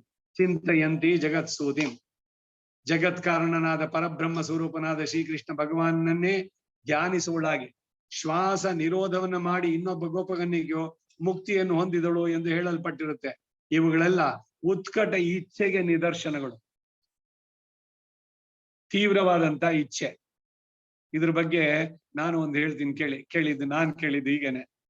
ಏನು ಅಂದ್ರೆ, ಈ ಪರಕಾಲ ಮಠಾಧೀಶರೆಲ್ಲ ಮೈಸೂರು ಅರಸರ ಆಶ್ರಯದಲ್ಲಿ ಇದ್ದವರು, ಎಲ್ರು ಅವರಿಗೆ ಬಹಳ ಗುರು ಸ್ಥಾನದಲ್ಲಿದ್ದು ಎಲ್ಲ ಮಾಡ್ತಾ ಇದ್ರು. ಆ ಹಿಂದಿನ ಇಮ್ಮಡಿ ಮುಮ್ಮಡಿ ಕೃಷ್ಣರಾಜರು ಯಾರು ಅನ್ನೋದು ನೆನಪಿಲ್ಲ, ಒಟ್ನಲ್ಲಿ ಅವ್ರು ಬಂದ್ಬಿಟ್ಟು ಈ ಸ್ವಾಮಿಗಳ ಹತ್ರ ಕೇಳಿದ್ರಂತೆ. ಒನ್ ಆಫ್ ದಿ ಇವರು ಪರಕಾಲ ಮಠಾಧೀಶರಾಗಿದ್ದಾಗ, ಸ್ವಾಮಿ ಆರ್ತ ಪ್ರಪತ್ತಿ ಅಂದ್ರೆ ಏನು ಅಂದ್ರು. ಅವ್ರು ಒಂದು ಕ್ಷಣ ನೋಡ್ಬಿಟ್ಟು, ಆರ್ತ ಪ್ರಪತ್ತಿ ಅಂದ್ರೆ ಏನು ತಿಳಿಬೇಕಾ ನೀನು? ನಾಳೆ ದಿವಸ ಬಾಯಿಲಿ ದೇವಸ್ಥಾನ ಕಾಯಗಿರಿ ಸನ್ನಿಧಿಗೆ ಅಂತ. ದೇವಸ್ಥಾನ ಆಸಕ್ತಿಯಿಂದ ಹೋದ್ಮೇಲೆ ಏನ್ ಮಾಡಿದ್ರು ಸ್ವಾಮಿಗಳು ಅಂದ್ರೆ, ದೀರ್ಘದಂಡ ಪ್ರಣಾಮ ಮಾಡಿ ಹೇಳಿದ್ರು ರಾಜನಿಗೆ, ರಾಜ ನೋಡು ಇವಾಗ ನಾನು ಆರ್ತ ಪ್ರಪತ್ತಿ ಮಾಡ್ತೀನಿ ಅಂದ್ರು. ಪ್ರಪತ್ತಿ ಮಾಡ್ಬಿಟ್ಟು ಇವ್ರು ಹೇಳಲೇ ಇಲ್ಲ, ಶರೀರ ಆಗ್ಲೇ ಬಿಟ್ಟಾಯ್ತು, ಅವ್ರು ಮೋಕ್ಷ ಕೊಟ್ಟೋಗಾಯ್ತು ಆರ್ತ ಪ್ರಪತ್ತಿ. ಅವನ್ ರಾಜ ತಲೆ ಚಚ್ಕೊಂಡ, ಎಂತ ಹುಚ್ಚ ಕೆಲಸ ಮಾಡಿದೆ ನಾನು, ಆ ಸ್ವಾಮಿಗಳನ್ನ ಹೋಗ್ಬಿಟ್ಟು ಆರ್ತ ಪ್ರಪತ್ತಿ ಕೇಳಿದ್ನಲ್ಲ ನಾನು, ನನಗ್ ಡೆಮಾನ್ಸ್ಟ್ರೇಷನ್ ತೋರಿಸ್ಬಿಟ್ರು ಅಂತ. ಆರ್ತ ಪ್ರಪತ್ತಿ ಸುಳ್ಳಾಗತ್ತೋ? ಆ ರೀತಿ ಆರ್ತತೆ. ಹಾಗೆ ಬೇಕಾದಷ್ಟು ಉದಾಹರಣೆಗಳು.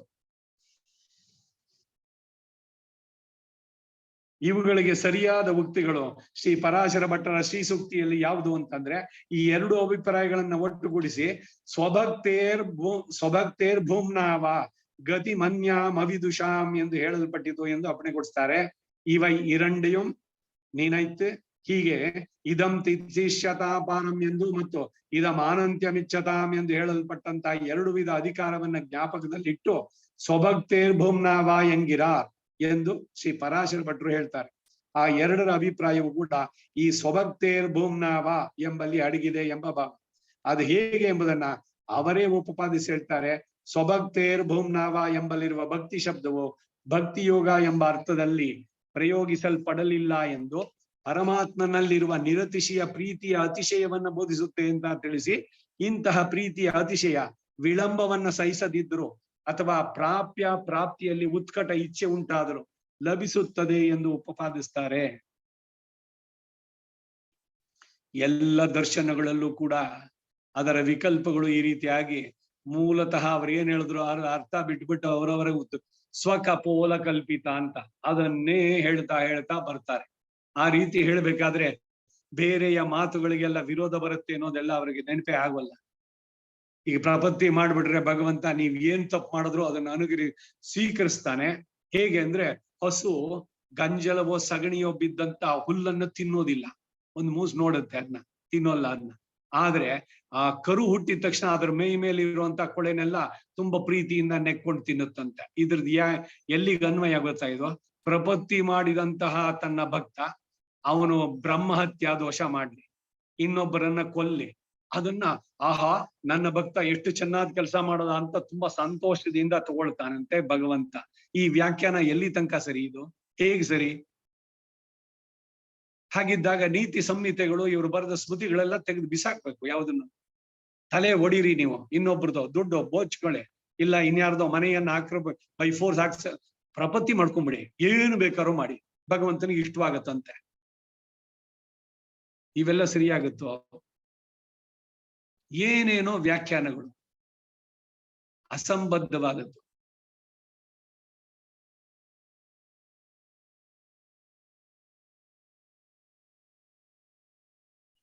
ಪರಮಾತ್ಮನಲ್ಲಿರುವ ನಿರತಿಶಯ ಪ್ರೀತಿ ಅತಿಶಯವನ್ನು ಬೋಧಿಸುತ್ತೆ ಅಂತ ತಿಳಿಸಿ, ಇಂತಹ ಪ್ರೀತಿ ಅತಿಶಯ ವಿಳಂಬವನ್ನು ಸಹಿಸದಿದ್ರು ಅಥವಾ ಪ್ರಾಪ್ತಿಯಲ್ಲಿ ಉತ್ಕಟ ಇಚ್ಛೆ ಉಂಟಾದರೂ ಲಭಿಸುತ್ತೆ ಎಂದು ಉಪಪಾದಿಸ್ತಾರೆ.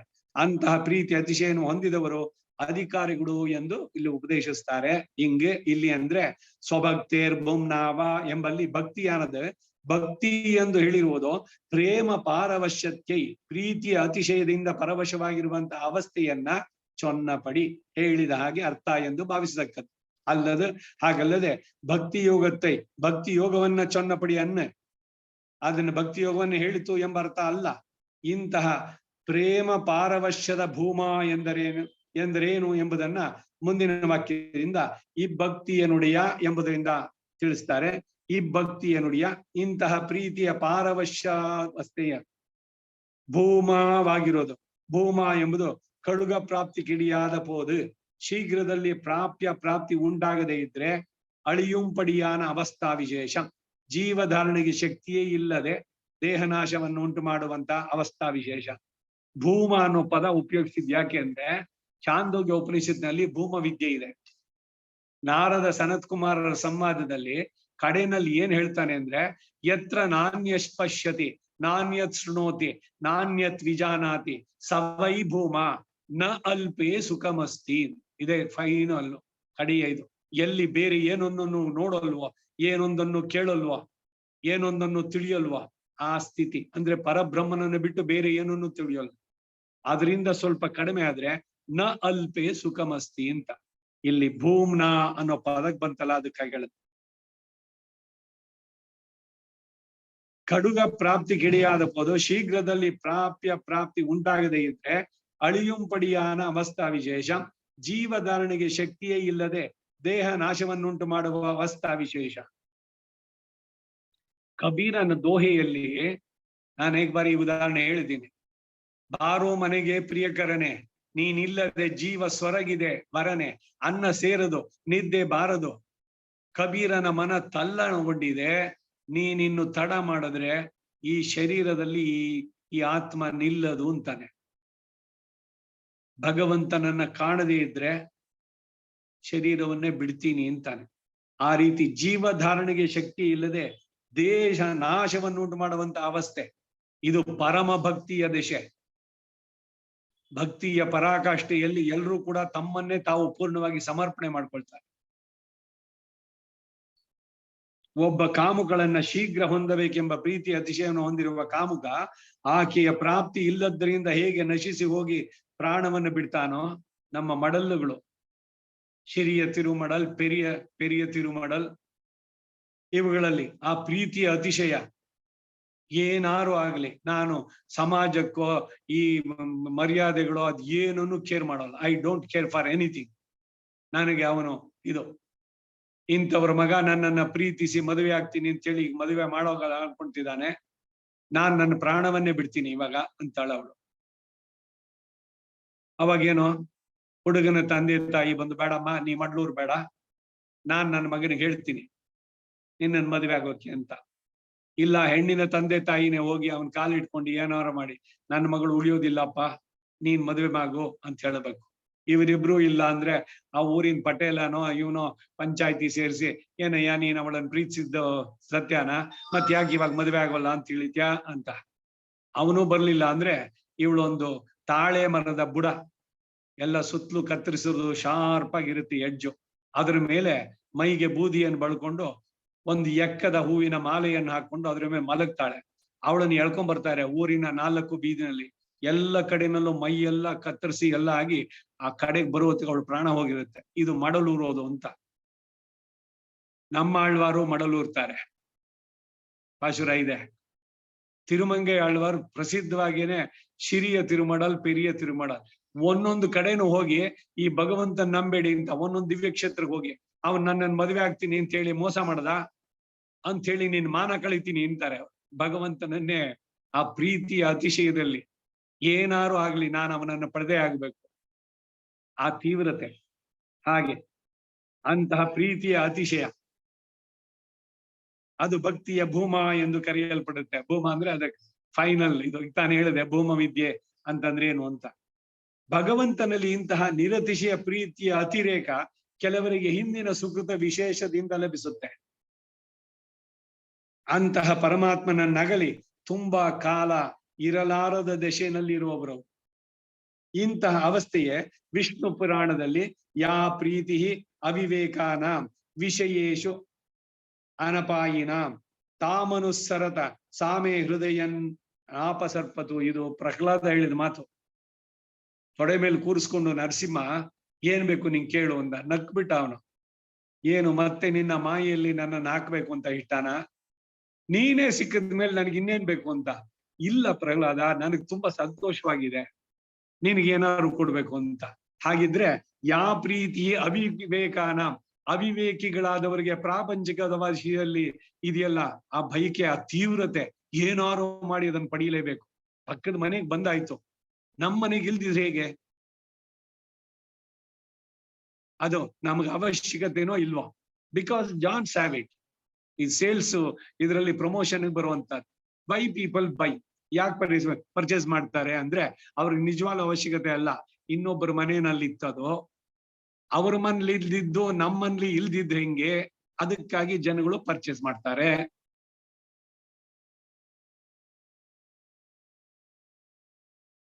ಆ ರೀತಿ ಯಾ ಪ್ರೀತಿ ಅವಿವೇಕಾನ, ಅವಿವೇಕಿಗಳಿಗೆ ಪ್ರಾಪಂಚಿಕವಾದ ವಿಷಯಗಳ ಬಗ್ಗೆ ಮೋಹ ಇದೆಯಲ್ಲ, ಅದು ಮನುಸರತ ಸಾಮೆ ಹೃದಯನ್ನ, ನನ್ನನ್ನು ಮಾತ್ರ ಅದು ಬಾಧಿಸ್ತೇ ಇರ್ಲಿ, ನಿನ್ನನ್ನು ಬಿಟ್ಟು ನಾನು ಬೇರೆ ಏನಾದ್ರೂ ಬೇಕು ಅನ್ನುವ ಬಯಕೆ ನನ್ನಲ್ಲಿ ಉಂಟಾಗದಂತೆ ಮಾಡು. ಉನಕ್ಕೆ ನಾಮಾಚ ಇವಂ ಮತ್ತೈ ನಮ್ ಕಾಮಂಗಳ್ ಮಾತು ತೆಗೆದು ಬಿಡು. ಬಯಕೆನೆ ಬರಬಾರ್ದು. ನಿನ್ನನ್ನು ಬಿಟ್ಟು ಬೇರೆ ಇನ್ನೇನಾದ್ರೂ ಪಡೆಯಬೇಕು ಅನ್ನುವಂತ ಬಯಕೆ ನನ್ನಲ್ಲಿ ಬರದಂತೆ ಮಾಡು. ವಿಷಯ ಲಂಪಟರಾದ ಅವಿವೇಕಗಳಿಗೆ ಇಷ್ಟವಾದ ವಿಷಯದಲ್ಲಿ ಏಕಾಂತವಾದ ಪ್ರೀತಿಯ ಅತಿಶಯ ಹೇಗಿರುತ್ತೋ ಅಂತಹ ಪ್ರೀತಿಯ ಅತಿಶಯ ಭಗವಂತನಾದ ನಿನ್ನ ವಿಷಯದಲ್ಲಿ ನನ್ನ ಹೃದಯವನ್ನ ಅಗಲದೇ ಇರಲಿ. ಅವರಿಗೆ ಪ್ರಾಪಂಚಿಕವಾದ ವಿಷಯದಲ್ಲಿ ಎಷ್ಟು ಆಸಕ್ತಿನೋ ಹಾಗೆ ನನಗೆ ನಿನ್ನ ವಿಷಯ ಇರ್ಲಿ. ನಿನ್ನ ಬಿಟ್ಟು ಬೇರೆ ಬೇಡ. ಪರಮಾತ್ಮನಿಯೋ ರಕ್ತ ವಿರಕ್ತ ಅಪರಮಾತ್ಮನಿ ಅಂತ. ಹಾಗೆ ಇದು ಪ್ರಹ್ಲಾದನ ವಾಕ್ಯ. ಇದೇ ಸ್ವಾರಸ್ಯವಾದ ಅರ್ಥ. ಇನ್ನೊಂದು ಅರ್ಥ, ಹೇ ಮಾಪ, ಓ ಲಕ್ಷ್ಮೀಪತಿಯೇ, ಇಂತಹ ಅವಿವೇಕಿಗಳ ಪ್ರೀತಿಯು ನನ್ನ ಹೃದಯವನ್ನ ಬಿಟ್ಟು ಸರ್ಪತು ಹೊರಟೋಗ್ಲಿ ಎಂಬುದು. ಇದು ಅಷ್ಟು ಸ್ವಾರಸ್ಯವಾದದ್ದಲ್ಲ ನೋಡಿ, ಇದಕ್ಕೂ ಎರಡು ಅರ್ಥ ಬೇರೆ ಬೇರೆ. ಇಂತಹ ಪ್ರೀತಿ ಅತಿಶಯ ವಿಶೇಷವನ್ನೇ ಪ್ರಹ್ಲಾದರು ಅಪೇಕ್ಷಿಸ್ತಾರೆ. ಇದು ಶೀಲರ್ಗೆ, ಇದು ಕೆಲವರಿಗೆ ಕಟ್ಟಳೆಪಟ್ಟ ಭಕ್ತಿ ಯೋಗಮಿಲ್ಲೆಯಾಗಿಲು ಬ್ರಾಹ್ಮಣಾದಿಗಳೆಂದು ಶಾಸ್ತ್ರದಲ್ಲಿ ವಿಧಿಸಿರುವ ಭಕ್ತಿ ಯೋಗ ಇಲ್ಲದಿದ್ರು, ಅಂದರೆ ಸ್ತ್ರೀ ಶೂದ್ರಾದಿಗಳಾಗಿದ್ರು ಕೂಡ ಸುಕೃತ ವಿಶೇಷ ಮೂಲಮಾನ, ಹಿಂದಿನ ಜನ್ಮದಲ್ಲಿ ಮಾಡಿದ ಸುಕೃತಿ ವಿಶೇಷಗಳಿಂದ ಭಗವತ್ ಪ್ರಸಾದತ್ತಾಲೆ ಭಗವದ್ ಅನುಗ್ರಹದಿಂದ ಬರಬಹುದು.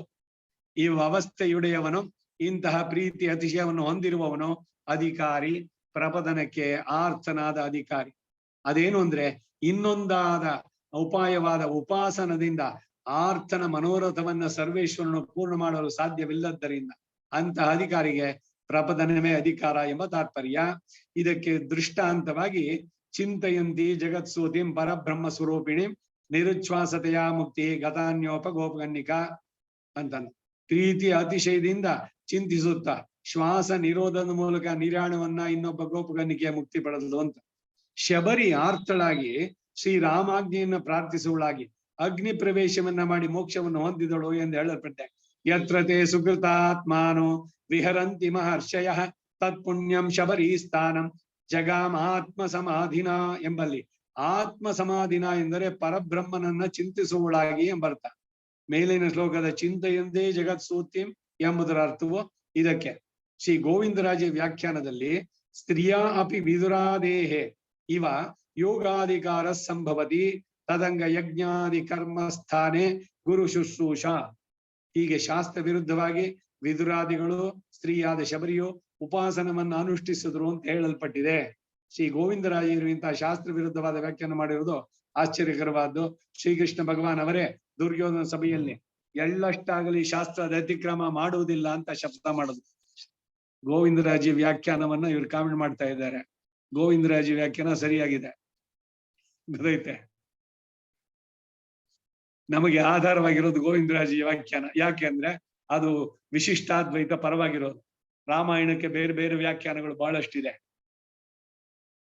ಶಾಸ್ತ್ರದ ಅತಿಕ್ರಮ ಬರೋಲ್ಲ ಎಲ್ಲೂ ಕೂಡ. ಶಬರಿ ಮಾಡಿದ್ದು ಅಂತಂದ್ರೆ ಅವಳ ಇದಕ್ಕೆ ವರ್ಣ ಆಶ್ರಮಕ್ಕೆ ತಕ್ಕದಾಗಿ ಮಾಡಿದ್ದು. ಈ ಶಬರಿ ವೃತ್ತಾಂತದಲ್ಲೂ ಅಷ್ಟೇ. ಈ ವಿಷಯ ಹೋಗ್ಬಿಟ್ಟು ಬೇರೆ ಆಗುತ್ತೆ. ಕಚ್ಬಿಟ್ಟು ಎಂಜಲ್ ಮಾಡಿ ಕೊಟ್ಲು. ಶಬರಿ ಎಂಜಲ್ ತಿಂದ ಉಚ್ಚಿಷ್ಟ ಕೊಡ್ಬಹುದಾ ಅಂತ ಅವಳು ಗೊತ್ತಿಲ್ವಾ? ಒಂದ್ ಮಂಗ್ರಿನಲ್ಲಿ ಒಂದಷ್ಟು ಹಣ್ಣು ಇಟ್ಕೊಂಡಿತ್ತು. ಈಗ ಅನ್ನ ಬೆಂದಿದ್ದಕ್ಕೆ ಒಂದ್ ಕಾಳು ತಗೋಬೇಕೋ ಪ್ರತಿ ಒಂದು ಅಕ್ಕಿ ಕಾಳನ್ನು ತೆಗೆದು ಹಿಚ್ಕಿ ನೋಡ್ಬೇಕಾ ಅನ್ವಾಗಿದ್ಯಾ ಅಂತ. ಹಾಗೆ ಇವಳು ತಂದಿದ್ ಒಂದು ಬ್ಯಾಚ್ ನಲ್ಲಿ ಅವಳು ಒಂದು ತಿಂದು ನೋಡಿದ್ಲು, ಎಲ್ಲ ಪರವಾಗಿಲ್ಲ ಚೆನ್ನಾಗಿದೆ ಅನ್ನೋ ಒಳ್ಳೇದನ್ನೇ ಕೊಟ್ಲು. ಅವಳು ಕಚ್ಚಿ ಚೂರಾಗಿದ್ದನ್ನು ತೆಗೆದು ಬಾಯಿನಲ್ಲಿ ಇಟ್ಲು ಅಂತ ಶ್ಲೋಕ ಇದೆಯಾ ಅಲ್ಲಿ? ಏನೇನೋ ಇದೆ. ಪೂರ್ವಾಚಾರ್ಯರುಗಳು ಏನ್ ಹೇಳಿದ್ದಾರೆ ಅದಕ್ಕೆ ವಿರುದ್ಧವಾಗಿ ಹೇಳೋಕ್ ಹೋದ್ರೆ ಇವೆಲ್ಲ ವಿಪರೀತಾರ್ಥಗಳು ಬರುವಂತ. ಶಾಸ್ತ್ರದ ಅತಿಕ್ರಮವನ್ನು ಮಾಡುವುದಿಲ್ಲ ಅಂತ ಶಪಥ ಮಾಡಿದ. ಇತರರು ಮಾಡಿದ್ರೆ ಅವನ ಅನುಗ್ರಹಸ್ಥಾನ್ಯ. ಸ್ತ್ರೀತ್ವದಿಂದಲೋ ಶಬರತ್ವದಿಂದಲೋ ಶಬರಿ ಯೋಗಕ್ಕೆ ಅಂದರೆ ಭಕ್ತಿ ಯೋಗಕ್ಕೆ ಅನಧಿಕಾರಿ. ಇವರುಗಳಿಗೆಲ್ಲ ಸುಲಭ ಮಾರ್ಗವಾದ ಭಾಗವತ ಸಂಶಯವನ್ನ ಉಪಾಯವಾಗಿ ಬೋಧಿಸಿದರು. ಹೀಗೆ ಶ್ರೀಕೃಷ್ಣನ್ ಕೃಷ್ಣ ಭಗವಾನ್ ಅವರೇ ಉದ್ಧವರಿಗೆ ಉಪದೇಶಿಸುತ್ತಾರೆ. ಸತ್ಸಂಗಜೇನ ಹಿ ದೈತೇಯ ಯಾತುದಾನಾಹ ಖಗಾಮೃಗಾಹ ಗಂಧರ್ವ ಅಪ್ಸರಸೋ ನಾಗಾಹ ಸಿದ್ಧ ಚಾರಣ ಗುಖ್ಯಕಾಹ ವಿದ್ಯಾಧರ ಮನುಷ್ಯೇಶು ವೈಶ್ಯ ಶೂದ್ರ ಸ್ತ್ರೀಯಾಂತ್ಯಜಾಹ ಬಹವೋ ಮತ್ಪದಂ ಪ್ರಾಪ್ತಾಹ. ಭಾಗವತ 11:11 ಎಂದು ಹೇಳಿರುವಾಗ ಅಶಾಸ್ತ್ರೀಯವಾದ ಬಹು ಕಷ್ಟ ಸಾಧ್ಯವಾದ ಉಪಾಸನೆ ಏಕೆ? ವಿದುರರು ಧೃತರಾಷ್ಟ್ರನಿಂದ ಪರಬ್ರಹ್ಮ ಸಾಧನ ರೂಪ ಯೋಗ ಅನುಷ್ಠಾನ ಉಪದೇಶಿಸುವಂತ ಪ್ರಾರ್ಥಿಸಲ್ಪಟ್ರು. ಶೂದ್ರಯೋನಾವಹಂ ಜಾತಃ ನಾತೋನ್ಮದ್ ಭಕ್ತು ಮುತ್ಸಹೇ. ಶುದ್ಧ ಯೋನಿಯಲ್ಲಿ ಹುಟ್ಟಿದವನಾದ್ದರಿಂದ ನನಗೆ ಉಪದೇಶಿಸುವ ಅಧಿಕಾರ ಇಲ್ಲ ಎಂದು ಹೇಳಿ ಸನತ್ಸು ಜಾತರಲ್ಲಿ ಕರೆದುಕೊಂಡು ಹೋಗಿ ಧೃತರಾಷ್ಟ್ರನಿಗೆ ಉಪದೇಶ ಮಾಡೋಂಗೆ ಹೇಳಿದ್ರು ಅಂತ. ವಿದುರ ನೀತಿ ಬಹಳ ಪ್ರಸಿದ್ಧವಾದದ್ದು. ಒಬ್ಬ ಕಸ ಗಡಿಸುವನಿಂದ ಹಿಡಿದು ರಾಜನ ತನಕ ಪ್ರತಿಯೊಬ್ಬರ ಆಶ್ರಮ ಧರ್ಮಗಳು ದೈನಂದಿನ ಚಟುವಟಿಕೆಗಳು ಹೇಗಿರ್ಬೇಕು, ಯಾವುದು ಸರಿಯಾದ್ದು ಅನ್ನೋದನ್ನೆಲ್ಲ ತಿಳಿಸಿ ಆಮೇಲೆ ಆತ್ಮದ ಬಗ್ಗೆ ಧೃತರಾಷ್ಟ್ರನ್ ಹೇಳ್ಬೇಕಾದ್ರೆ ಅವ್ನು ಕೇಳ್ತಾನೆ, ಈಗ ಶರೀರದ ಬಗ್ಗೆ ಆಯ್ತಲ್ಲ ಆತ್ಮದ ಬಗ್ಗೆ ತಿಳಿಸುವಂತ ಅಂದಾಗ ನನಗ್ ಗೊತ್ತಿದೆ, ಆದ್ರೆ I am not suppose to tell you. ನೀನು ಸನತ್ ಸುಜಾತರನ್ನ ಧ್ಯಾನಿಸು ಅಂತಾನೆ. ಸನತ್ ಕುಮಾರ, ಸನತ್ ಸುಜಾತ, ಸನಕ, ಸನಂದನ ಈ 4 ಜನ ಬ್ರಹ್ಮಚಾರಿಗಳು, ಬ್ರಹ್ಮನ ಮಾನಸ ಪುತ್ರರು. ಆ ಸನತ್ ಸುಜಾತ ಬಂದು ಹೇಳ್ತಾನೆ ವಿದುರನಿಂದ ಆದ್ಮೇಲೆ ಬರೋದು ಸನತ್ ಸುಜಾತೀಯ ಅಂತ. ಅದರಲ್ಲಿ ಆತ್ಮದ ಬಗ್ಗೆ ಏನ್ ಕೇಳಿದ್ರೇನು? ಧೃತರಾಷ್ಟ್ರ ಏನಾರು ಬದಲಾಯ್ತು? ನಮ್ ಗತಿ ಧೃತರಾಷ್ಟ್ರನಂಗ ಆಗ್ಬಾರ್ದು. ಅದು ಬಹಳ ಮುಖ್ಯವಾದದ್ದು. ಎಲ್ಲವನ್ನೂ ಕೇಳಿಯೂ ಕೂಡ ಸರ್ವಾತ್ಮನ ಅಂದಹ. ಏನಾರು ಒಂದು ಚೂರು ಉಪಯೋಗ ಆಯ್ತಾ ಕೇಳಿದಕ್ಕಷ್ಟೆಲ್ಲ?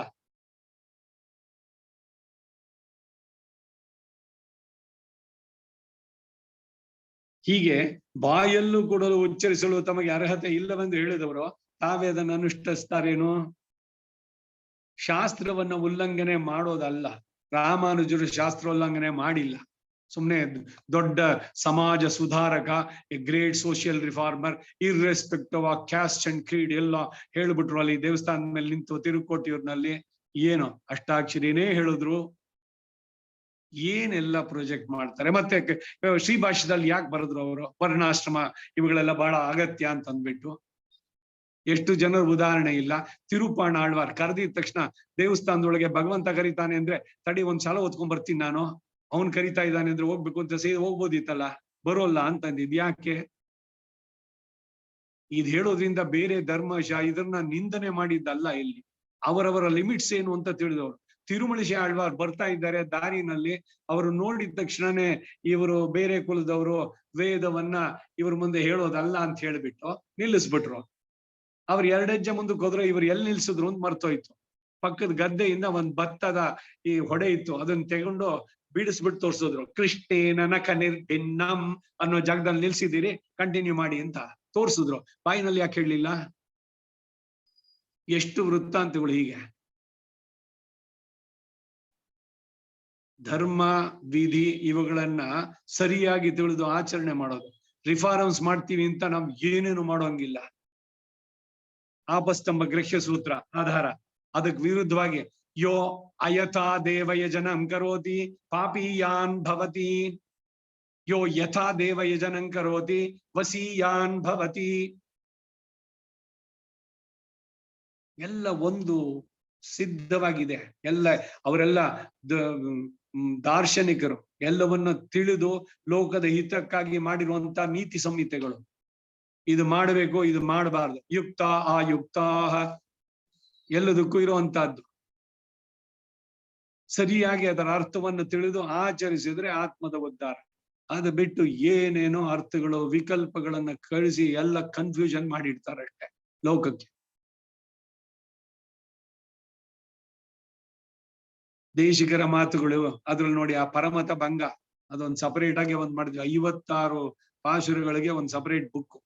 ಅದರಲ್ಲಿ ಅವರೇ ಬರೀತಾರೆ, ನಾನು ಇಲ್ಲಿ ಬರೆದಿರುವಂತದ್ದೆಲ್ಲ ಪೂರ್ವಾಚಾರ್ಯರುಗಳು ಹೇಳಿದ್ದಕ್ಕೆ ಸಮ್ಮತವಾಗಿ ಬರೆದಿದ್ದೇನೆ. ಇನ್ನು ಮುಂದಕ್ಕೂ ಹೊಸ ದರ್ಶನಗಳು, ಹೊಸ ಅಭಿಪ್ರಾಯಗಳು, ಹೊಸ ವ್ಯೂಸ್ ಬರಬಹುದು. ಆದ್ರೆ ಎಲ್ಲವನ್ನು ತಗೊಂಡು ಈ ಶಾಸ್ತ್ರದ ಓರೆ ಹಲ್ಲು ಇಟ್ಕೊಳ್ಳಿ. ತಸ್ಮಾತ್ ಶಾಸ್ತ್ರಂ ಪ್ರಮಾಣಂತೆ ಕಾರ್ಯವು ಭಗವದ್ಗೀತೆಯ ಮಾತು 16ನೇ ಅಧ್ಯಾಯ.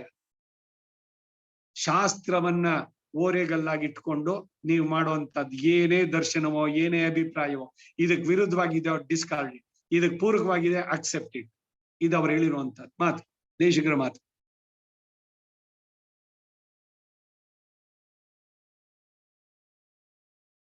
ಮಹರ್ಷಿಗಳು ಧರ್ಮೋಪದೇಶಕ್ಕಾಗಿಯೇ ಬದ್ಧ ಕಂಕಣರಾದರು. ಅಶಾಸ್ತ್ರೀಯವಾದದ್ದನ್ನ ಉಪಪಾದಿಸ್ತಾರೇನು? ಆದ್ದರಿಂದ ಗೋವಿಂದರಾಜಿಯ ವ್ಯಾಖ್ಯಾನ ಇವರು ಅನುಪಾದೇಯವಾದದ್ದು ಅಂತಾರೆ. ಸರಿಯಲ್ಲ, ಇದು CM ವಿಜಯರಾಘವಾಚಾರ್ಯ ಅಭಿಪ್ರಾಯ ಸರಿಯಿಲ್ಲ. ಆದ್ದರಿಂದ ಗೋವಿಂದರಾಜಿ ನಿರತಿಶಯ ಪ್ರೀತಿಯ ಪರಾಕಾಷ್ಠೆ ದಶೆಯಲ್ಲಿ ಪ್ರಾಪ್ತಿ ಭಕ್ತಿ ಯೋಗದಲ್ಲೇ ಬರತಕ್ಕದ್ದು. ಉಪಾಸನೆಗೆ ಅಧಿಕಾರಿ ಅಲ್ಲದವನಿಗೆ ಉಂಟಾಗುವುದೇ ಇಲ್ಲ ಎಂದು ಭಾವಿಸತಕ್ಕದ್ದಲ್ಲ. ಹಿಂದೆ ಮಾಡಿದ ಸುಖದ ವಿಶೇಷ ಮೂಲಕವಾಗಿ ಭಗವಂತನಲ್ಲಿ ವಿಶೇಷವಾದ ಪ್ರೀತಿ ಅತಿಶಯ ದೊರೆಯಬಹುದು. ಏನು ಅಂತಂದ್ರೆ, ನಾವು ಏನೇ ಹೇಳಿದ್ರು ಕೂಡ ಪೂರ್ವಾಚಾರ್ಯರ ಮಾತುಗಳಿಗೆ ಅನುಗುಣವಾಗಿರ್ಬೇಕೆ ಹೊರತು ನಮ್ಮ ಸ್ವಕಪೋಲ ಕಲ್ಪಿತವಾದ ಅಭಿಪ್ರಾಯಗಳನ್ನ ಹೇಳಬಾರದು. ಬಹಳ ಮುಖ್ಯ. ಅದ್ರಲ್ಲಿ ಬರೆದು ಬಿಟ್ರಂತುವೆ ತುಂಬಾನೇ ಅನರ್ಥ.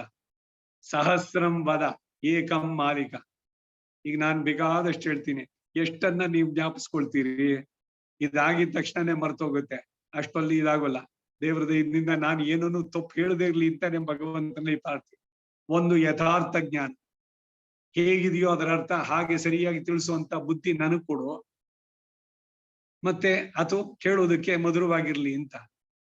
ತ್ವತ್ಪ್ರೇಯಸ ಶ್ರವಣಯೋ ರಮೃತಾಯಮಾನ ತುಲ್ಯಾಂ ತ್ವದೀಯ ಮಣಿ ನೂಪುರ ಶಿಂಜಿತಾನ ಓದೇ ತ್ವಮೇವ ತ್ವದಭಿಷ್ಟವಾರ್ಹಾಂ ವಾಚಂ ಪ್ರಸನ್ನ ಮಧುರಾಂ ಮಮ ಸಂವಿಧೇಯಾ. ಮಧುರವಾಗಿರ್ಲಿ ಕೇಳೋವರಿಗೆ. ಮಧುರವಾಗಿದೆ ಅಂತ ಏನೇನೋ ನಾನು ಹೇಳದಂತೆ ನೀನು ನನ್ನನ್ನು ರಕ್ಷಿಸುವಂತ ಭಗವಂತನಲ್ಲಿ ಪ್ರಾರ್ಥನೆ ಮಾಡು. ಪೂರ್ವೇ ಏ ತದೂಚುಹು ಮೇಲೆ ಯಾರ್ ಶೈವನಗಳ್ ವೇಂಡುವನ ಕೆಟ್ಟಿಯೇಲ್. ಹಿಂದೆ ಮಾಡಿದ ಸುಖದ ವಿಶೇಷದ ಮೂಲಕವಾಗಿ ಭಗವಂತನಲ್ಲಿ ವಿಶೇಷವಾದ ಪ್ರೀತಿಯ ಅತಿಶಯ ದೊರೆಯಬಹುದು. ಅಂತವನು ಕೂಡ ಈ ಪ್ರಪತ್ತಿಗೆ ಅಧಿಕಾರಿ. ಅಂತಹ ಅವಸ್ಥಾ ವಿಶೇಷವನ್ನೇ ಕುರಿತು ಇದಮಾನಂತ್ಯಮಿಚ್ಛತ ಎಂದು ಹೇಳಲ್ಪಟ್ಟಿತು ಎಂದು ತಿಳಿಸ್ತಾರೆ. ಇಂತಹ ಸುಖದ ವಿಶೇಷದಿಂದ ಪ್ರೀತಿ ಅತಿಶಯ ಲಭಿಸಿದವರಿಗೆ ನಿದರ್ಶನವಾಗಿ ವಿದುರ, ಶಬರಿ, ಗುಹ, ಗಜೇಂದ್ರ ಮೊದಲಾದವರನ್ನು ಹೇಳ್ಬಹುದು. ಇಂತಹ ಅಶಾಸ್ತ್ರೀಯ ವ್ಯಾಖ್ಯಾನದಲ್ಲಿ ತೋರುವ ಅಭಿಪ್ರಾಯವನ್ನು ಮನಸ್ಸಿನಲ್ಲಿಟ್ಟು ಧರ್ಮವ್ಯಾಧಾಯೋಪ್ಯನ್ಯೇ ಎಂಬ ವಿಷ್ಣು ಧರ್ಮ ಶ್ಲೋಕಕ್ಕೆ ಅಪಾರ್ಥವನ್ನು ಹೇಳ್ತಾರೆ.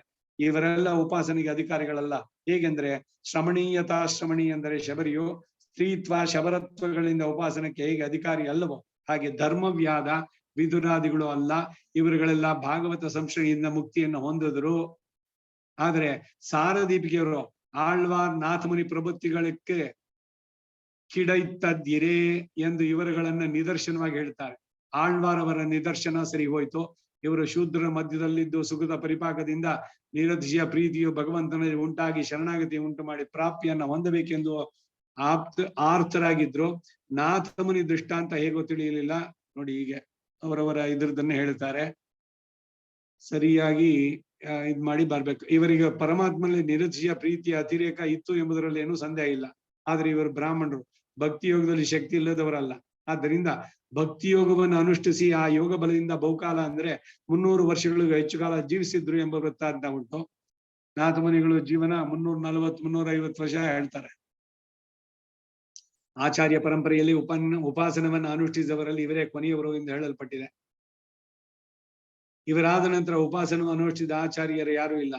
ಯಾಮನು ಮುನಿ, ಶ್ರೀ ಭಾಷ್ಯಕಾರನೇ ಮೊದಲಾದವರೆಲ್ಲ ಶರಣಾಗತಿಯನ್ನೇ ಅನುಷ್ಠಿಸಿದ್ರು. ಶಕ್ತರಾಗಿದ್ರು, ವಿಳಂಬವನ್ನು ಸಹಿಸದೆ ಪ್ರಪದನಕ್ಕೆ ಅಧಿಕಾರಿಗಳಾದ್ರು. ಶ್ರೀ ಆಳವಂದಾರವರು ನಧರ್ಮನಿಷ್ಠೋಸ್ಮಿ ಎಂಬ ಶ್ಲೋಕದಲ್ಲಿ ತಮಗೆ ಭಕ್ತಿ ಯೋಗ ಅನುಷ್ಠಾನಕ್ಕೂ ಅಶಕ್ತತೆ ಹೇಳ್ಕೊಂಡಿದ್ದಾರೆ. ತಮ್ಮ ಗುರುಗಳಾದ ಯಾಮನು ಮುನಿಗಳೇ ಶರಣಾಗತಿಯನ್ನು ಅನುಷ್ಠಿಸಿರುವಾಗ ಶ್ರೀ ಯತಿವರೆಗೂ ಅದೇ ಉಪಾದೇಯ. ಇಲ್ಲಿ ಇದು ಭಗವತ್ ಪ್ರಸಾದತ್ತಾಲೆ ವರಂ ಎಂದು ಹೇಳಿರೋದ್ರಿಂದ ನಾವು ಗ್ರಹಿಸತಕ್ಕ ಇನ್ನೊಂದು ವಿಶೇಷ ಅಂದ್ರೆ ಭಗವಂತನಲ್ಲಿ ಉಂಟಾಗುವ ಪ್ರೀತಿ ಅತಿಶಯ ವೃದ್ಧಿಯಾಗಿ ಪರಭಕ್ತಿಯಲ್ಲಿ ಪರಜ್ಞಾನ, ಪರಮ ಭಕ್ತಿ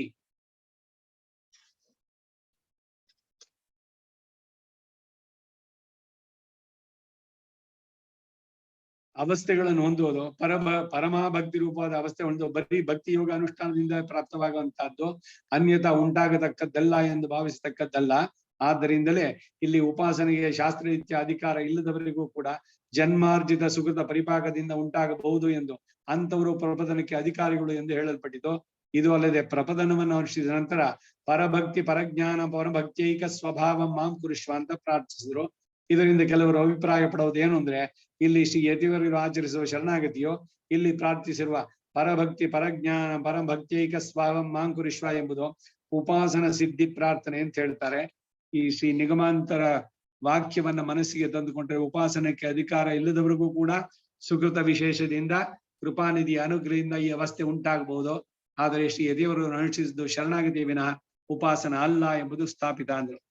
ವಿದುರನ ಹಿನ್ನೆಲೆ ನೋಡಿದ್ರು ಕೂಡ ಅಷ್ಟೇ. ಅಣಿಮಾಂಡವ್ಯನ ಶಾಪದಿಂದ ಯಮಧರ್ಮರಾಜ ಅಲ್ಲಿ ಜನಿಸಿದ್ದು. ಕೃಷ್ಣನನ್ನ ಪರಮಾತ್ಮ, ಪರಬ್ರಹ್ಮ ಅಂತ ತಿಳಿದವರು 3 ಜನ, ಅಕ್ರೂರ, ವಿದುರ, ಉದ್ದವಾದಿಗಳಂತ ಇನ್ನೊಂದ್ ಕಡೆ ಉಲ್ಲೇಖ ಆಗುತ್ತೆ. ಇವ್ರು ಹೇಳೋದು ಅಥವಾ ಅವರ ಅಭಿಪ್ರಾಯ ಸರಿಯಲ್ಲ ಅಂತ ಹೇಳೋದು ಕೂಡ ಸರಿ ಇಲ್ಲ. ಅದನ್ನ ಬಿಟ್ಬೋಣ.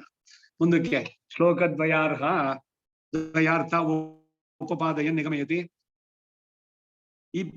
ಇಪ್ಪಚಿಯಾಹಯಾಲ್ ಉಪಾಯಾಂತರத்தில் இப்படி ಅದು ಚೀ ಆಗ್ಬಿಟ್ಟಿದೆ. ಇದೇನ್ ಪದ ಅನ್ಕೊಂಡೆ ನಾನು. இப்படி ஆகையால் உபாயாந்தரத்தில் அக்ஞராய் இவ்வுபாயத்தில் சமுதாய ஞான மாத்திரமுடையார் இருப்பார்க்கும் இதிலும் உபாயாந்தரத்திலும் தெளிவுண்டானாலும் உபாயாந்தரத்தில் அனுஷ்டான சக்தி இல்லாதார்க்கும் இவை இரண்டும் உண்டானாலும் விளம்பம் பொறாத ஆர்த்திய திசயம் உடையார்க்கும் பிரபத்தியிலே இழையலாம்.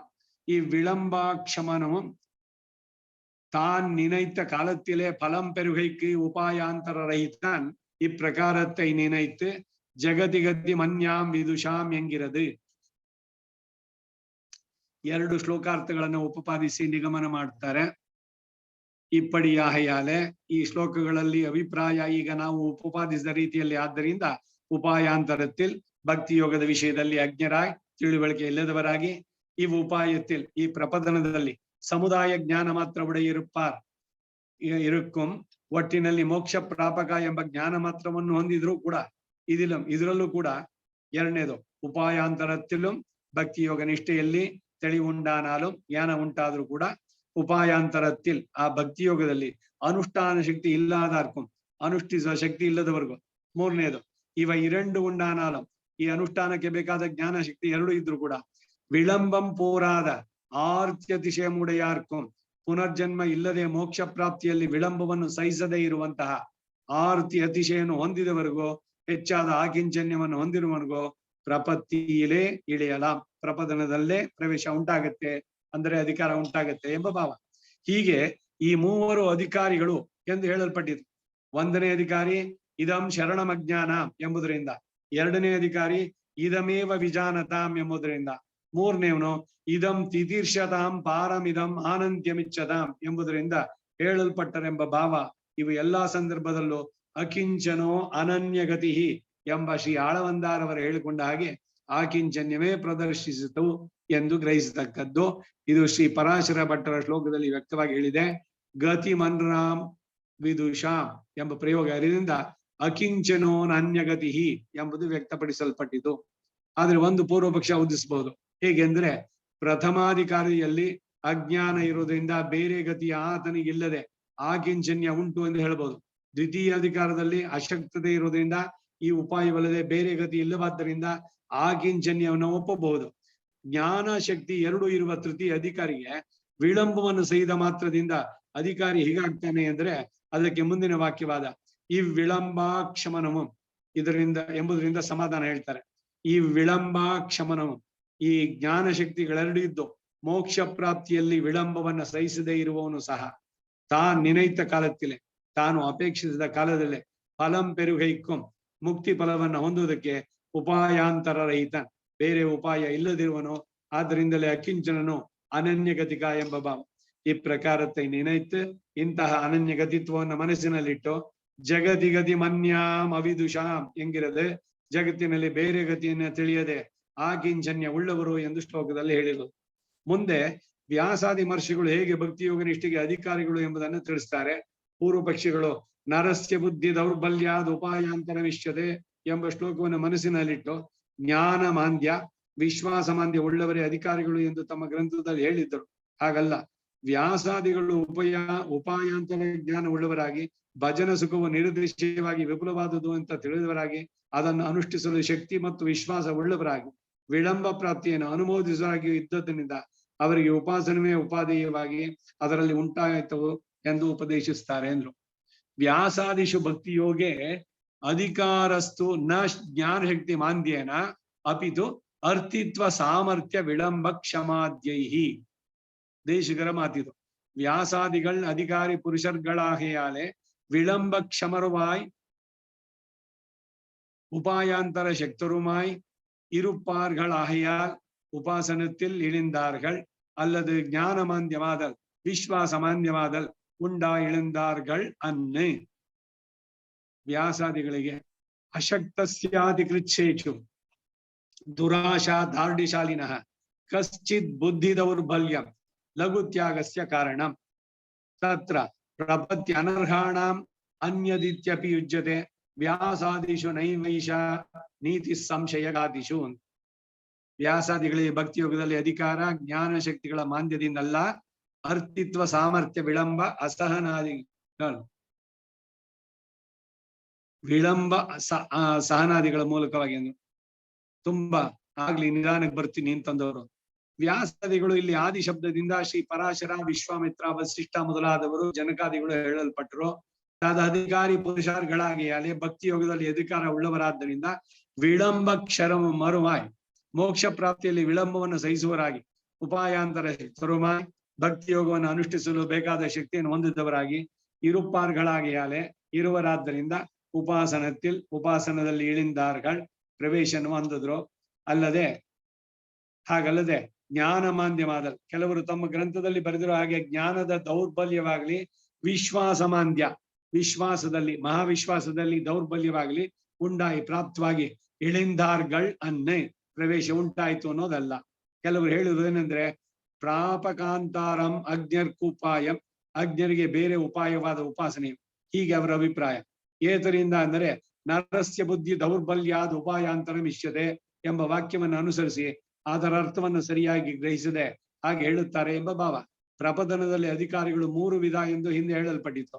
ಭಕ್ತಿ ಯೋಗದ ಜ್ಞಾನ ಇಲ್ಲದವರು, ಜ್ಞಾನ ಇದ್ರು ಅದಕ್ಕೆ ಅಶಕ್ತರು. ಮೂರನೇದು ಜ್ಞಾನ ಶಕ್ತಿಗಳಿದ್ರು ಕೂಡ ವಿಳಂಬವನ್ನ ಸಹಿಸದೇ ಇರೋರು. ಯಾವುದೋ ಜನ್ಮದಲ್ಲಿ ಆದ್ರಾಯ್ತು ಅಂತ ಇಲ್ಲ, ಆದಷ್ಟು ಬೇಗ ಈ ಕರ್ಮದ ಬಂಧನವನ್ನು ಬಿಡಿಸ್ಕೊಳ್ಬೇಕು ಅಂತ ಆ ತ್ವರೆ ಇದ್ರೆ ಅವರು ಕೂಡ ಅಧಿಕಾರಿಗಳು.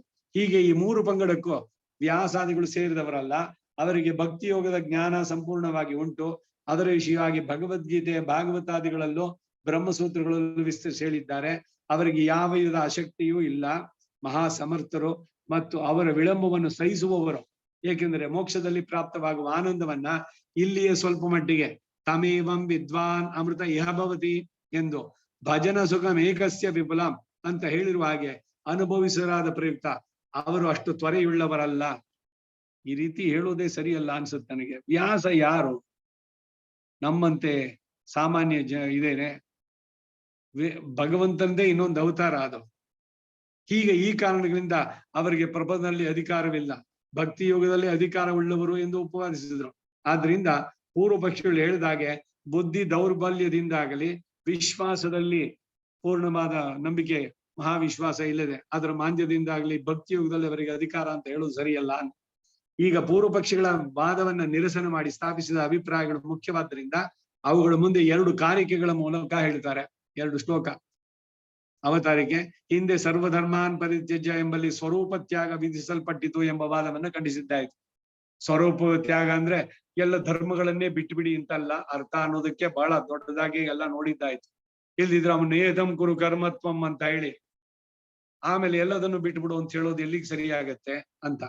ಎರಡನೇದು, ಯತಿವರ್ಯರಿಗೂ ಈ ಅಭಿಪ್ರಾಯ ಗ್ರಾಹ್ಯವಲ್ಲ ಎಂದು ಅವರ ಶಿಷ್ಯರುಗಳೇ ತಮ್ಮ ಗ್ರಂಥದಲ್ಲಿ ಖಂಡಿಸಿ ಹೇಳಿದ್ದಾರೆ ಎಂದು ಶ್ರೀ ವಿಷ್ಣು ಚಿತ್ತರೆ ಮೊದಲಾದವರ ಅಭಿಪ್ರಾಯ ತಿಳಿಸಿದ್ರು. ಅದರಿಂದ ಆಕಿಂಚನ್ಯವೇ ಬೋಧಿಸಲ್ಪಟ್ಟಿತು ಎಂದು ತಿಳಿಸಿ ಪ್ರಪದನದಲ್ಲಿ ಅಧಿಕಾರ ಉಂಟಾಗುವುದು ಆಕಿಂಚನಿ ನೆಲೆ ಎಂದು ಸ್ಥಾಪಿಸಿ, ಹಾಗೆಯೇ ಇದಂ ಶರಣಮಜ್ಞಾನಂ ಎಂಬ ಲಕ್ಷ್ಮೀ ತಂತ್ರದ ಶ್ಲೋಕದಲ್ಲೂ ಅವಿಜ್ಞಾತೋ ದೇವೆ ಎಂಬ ಶ್ರೀ ಪರಾಶರ ಭಟ್ಟರ ಶ್ಲೋಕದಲ್ಲೂ ಆಕಿಂಚನ್ಯವೇ ಹೇಳಿತಪ್ಪಿತು ಎಂದು, ಈ ಆಕಿಂಚನ್ಯವು 3 ವಿಧವಾಗಿ ಉಂಟಾಗಬಹುದಾದ್ದರಿಂದ ಅವರು ಯಾರು ಎಂಬುದನ್ನ ಹಿಂದೆಯೇ ಉಪಾದಿಸಿ ಹೇಳಿದ್ರು. ಈ ಮೇಲಿನ 2 ಶ್ಲೋಕಗಳಿಗೆ ಸರಿಯಾದ ಅರ್ಥವನ್ನು ಗ್ರಹಿಸಿದ ಕೆಲವರು ಜ್ಞಾನಮಾಂದ್ಯ ವಿಶ್ವಾಸಮಾಂದ್ಯ ಇರುವರೇ ಭಕ್ತಿ ಯೋಗಕ್ಕೆ ಅಧಿಕಾರಿಗಳು ಎಂದು, ಅದಿಲ್ಲದವರು ಪ್ರಬೋಧನಕ್ಕೆ ಅಧಿಕಾರಿಗಳೆಂದು. ಆದ್ದರಿಂದಲೇ ವ್ಯಾಸಾದಿಗಳು ಜ್ಞಾನಮಾಂದ್ಯ ವಿಶ್ವಾಸಮಾಂದ್ಯ ಉಳ್ಳವರಾಗಿ ಉಪವಾಸವನ್ನು ಕೈಗೊಂಡರೆಂದು ಹೇಳಿದ ಪೂರ್ವ ಪಕ್ಷವನ್ನು ಖಂಡಿಸಿ ವ್ಯಾಸಾದಿಗಳು ಮಹತ್ತಾದ ಜ್ಞಾನನಿಧಿಗಳಾಗಿ ಭಕ್ತಿ ಯೋಗಕ್ಕೆ ಬೇಕಾದ ಜ್ಞಾನ ಶಕ್ತಿಗಳನ್ನು ಹೊಂದಿದವರಾಗಿ ವಿಳಂಬವನ್ನು ಸಹಿಸುವರಾಗಿ ಇದ್ದದ್ದರಿಂದ ಉಪಾಸನವನ್ನು ಪರಿಗ್ರಹಿಸರು ಅಂತ ತಿಳಿಸಿದ್ರು. ಪ್ರಬೋಧನ ಶಾಸ್ತ್ರ ಭಕ್ತಿ ಯೋಗ ಶಾಸ್ತ್ರ ಪ್ರಣೀತವಾಗಿರುವ ಶ್ರೀ ವ್ಯಾಸಾದಿಗಳಿಗೆ ಜ್ಞಾನ ವಿಶ್ವಾಸ ಮಾಂದ್ಯವನ್ನು ಆರೋಪಿಸಬಹುದೇ? ಹೀಗೆ ಜ್ಞಾನ ವಿಶ್ವಾಸ ಮಾಂದ್ಯವನ್ನ ಶ್ರೀ ವ್ಯಾಸಾದಿಗಳಲ್ಲಿ ಪೂರ್ವ ಪಕ್ಷಿಗಳು ಆರೋಪಿಸುವುದಕ್ಕೆ ಕಾರಣ ಏನು ಅಂದ್ರೆ, ನರಸ್ಯ ಬುದ್ಧಿರ್ ದೌರ್ಬಲ್ಯಾದ್ ಉಪಾಯಾಂತರ ಮಿಷ್ಯತೆ ಎಂಬಲ್ಲಿ ಹಾಗೆ ಹೇಳಿರುತ್ತೆ ಎಂದು ಅದನ್ನು ಉದಾಹರಿಸಿದ್ರು. ಮನುಷ್ಯನು ಪ್ರಪತ್ತಿಯಲ್ಲಿ ವಿಶ್ವಾಸ ಮಾಂದ್ಯದಿಂದ ಭಕ್ತಿ ಯೋಗಕ್ಕೆ ಅಧಿಕಾರವನ್ನು ಹೊಂದುವನ ಎಂದು, ಒಂದು ವೇಳೆ ಭಕ್ತಿ ಯೋಗಕ್ಕೆ ಶಕ್ತಿ ಉಂಟಾಗಿದ್ರು ವ್ಯಾಸಾದಿಗಳ ಹಾಗೆ ವಿಶ್ವಾಸ ಮಾಂದ್ಯದಿಂದ ಭಕ್ತಿ ಯೋಗದಲ್ಲಿ ಅಧಿಕಾರ ಎಂದು, ಹಾಗೆ ಒಂದು ವೇಳೆ ಶಕ್ತಿ ಇಲ್ಲದಿದ್ರು ನಾಮ ಸಂಕೀರ್ತನಾದಿಗಳ ಸಹಾಯದಿಂದ ಕ್ರಮೇಣ ಭಕ್ತಿ ಯೋಗದಲ್ಲಿ ಅಧಿಕಾರ ಉಂಟಾಗುತ್ತೆ ಎಂದು ಪೂರ್ವ ಪಕ್ಷಿಗಳ ಅಭಿಪ್ರಾಯ. ಯಾವಾಗ ಮಹಾವಿಶ್ವಾಸ ಇಲ್ಲವೋ ಅಂತಹ ಅಧಿಕಾರಿಗೆ ಭಕ್ತಿ ಯೋಗವೇ ಯುಕ್ತವಾಗಿ ಉಪಾಯ ಎಂದು ಅವರು ಹೇಳ್ತಾರೆ. ಇದನ್ನ ಈ ಶ್ಲೋಕದಲ್ಲಿ ನಿರಾಕರಿಸ್ತಾರೆ. ಈ ಪ್ರಮಾಣಕ್ಕೆ ಹಾಗೆ ಅರ್ಥ ಅಲ್ಲ, ಅದು ಸರಿಯಾದ ಅಭಿಪ್ರಾಯ ಏನು ಅನ್ನೋದನ್ನ ಈ ಕಾರಿಕೆ ಮೂಲಕ ತಿಳಿಸ್ತಾರೆ.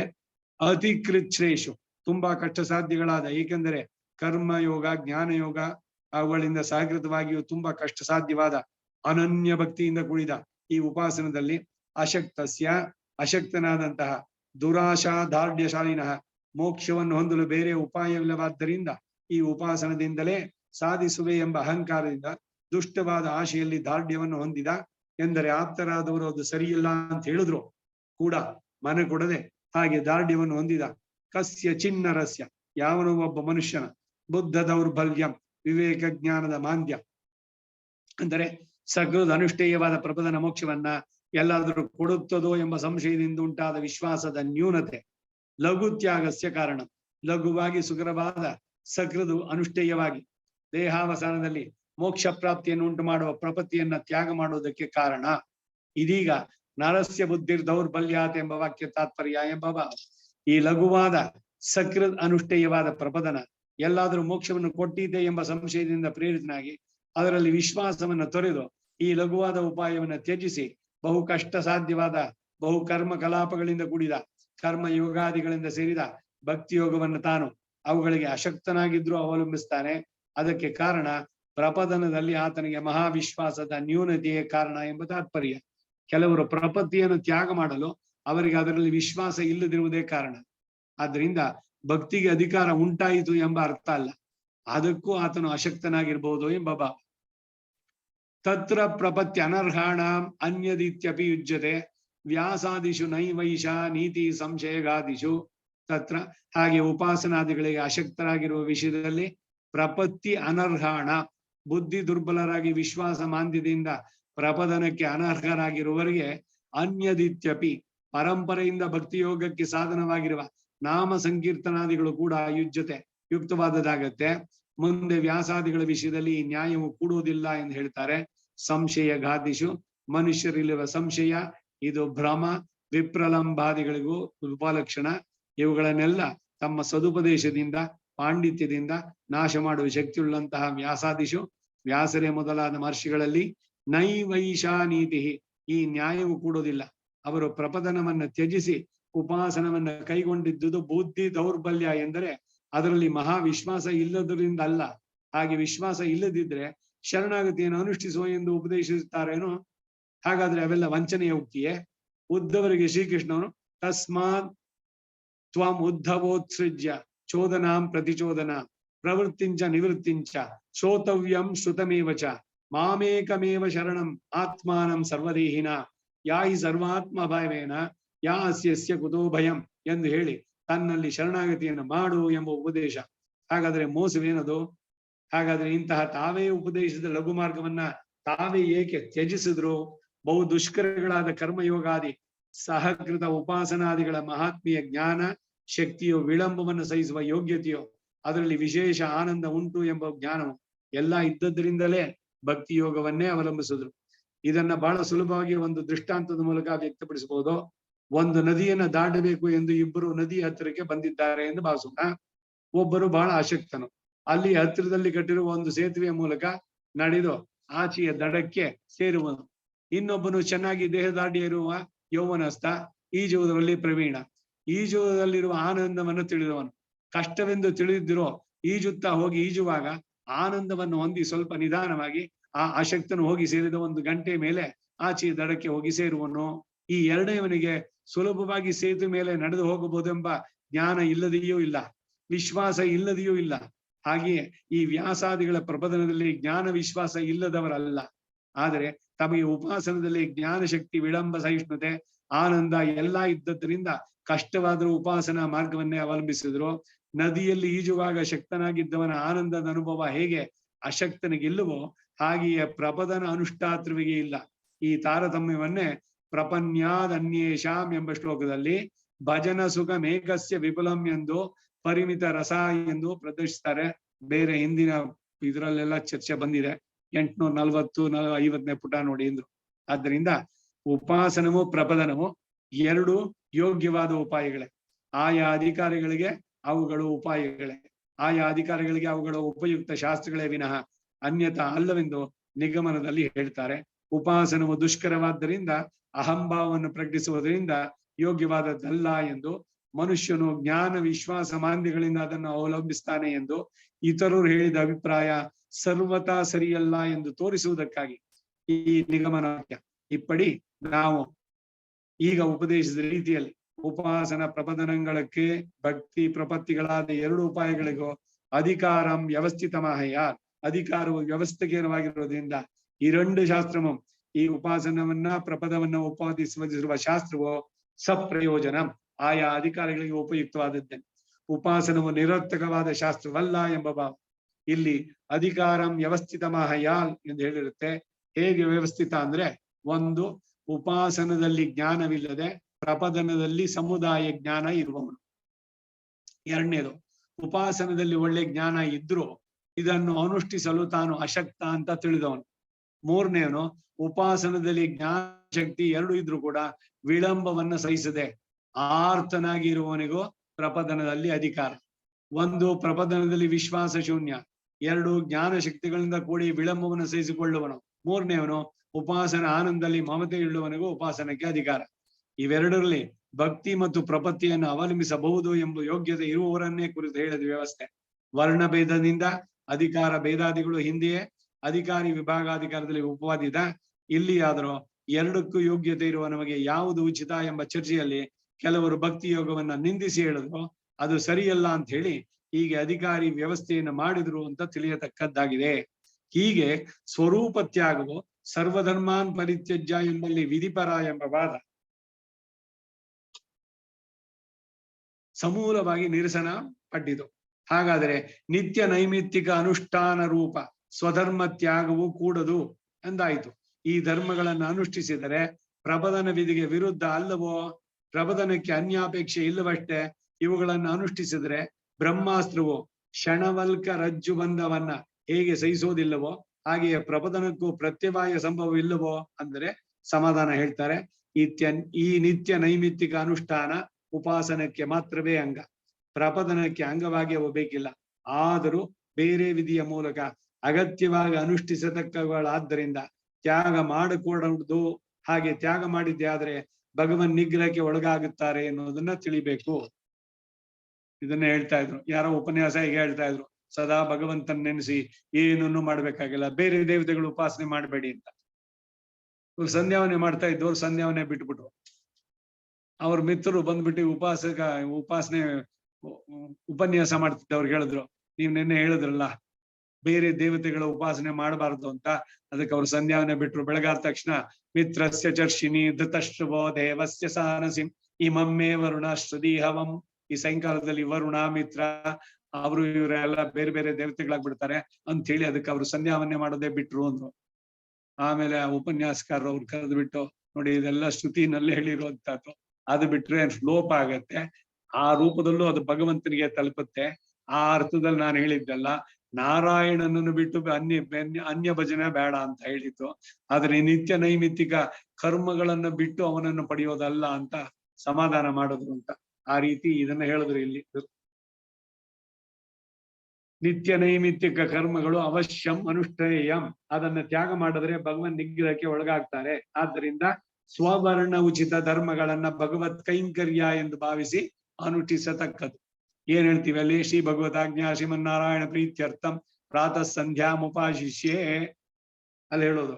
ಆದ್ದರಿಂದ ವರ್ಣಾಶ್ರಮವೀತ ಧರ್ಮಗಳನ್ನ ಇಬ್ಬರು ಅನುಷ್ಠಿಸಲೇಬೇಕು. ಆದ್ರೆ ಇಬ್ಬರ ಅನುಷ್ಠಾನದ ಅಭಿಪ್ರಾಯದಲ್ಲಿ ವ್ಯತ್ಯಾಸ ಉಂಟು ಎನ್ನುವುದನ್ನ ಮುಂದಿನ ವಾಕ್ಯಗಳಿಂದ ಹೇಳ್ತಾರೆ. ಇರಂಡಧಿಕಾರಿಗಳು ಅಂತ ಅದೇನು ಅನ್ನೋದನ್ನ ಮುಂದಿನ ವಾರ ನೋಡೋಣ. ಕವಿತಾರ್ಕಿಕ ಸಿಂಹಾಯ ಕಲ್ಯಾಣ ಗುಣಶಾಲಿನೇ ಶ್ರೀಮತೆ ವೆಂಕಟೇಶಾಯ ವೇದಾಂತ ಗುರವೇ ನಮಃ. ವಾದಿದ್ವಿಪ ಶಿರೋಭಂಗ ಪಂಚಾನನ ಪರಾಕ್ರಮಃ ಶ್ರೀಮಹಾನ್ ವೆಂಕಟನಾಥಾರ್ಯ ಸ್ಥಿರಂ ವಿಜಯತಾಂ ಭುವಿ. ಶ್ರೀಮತೆ ನಿಗಮಾಂತ ಮಹಾದೇಶಿಕಾಯ ನಮಃ. ಸರ್ವಂ ಶ್ರೀ ವಾಸುದೇವಾರ್ಪಣಮಸ್ತು.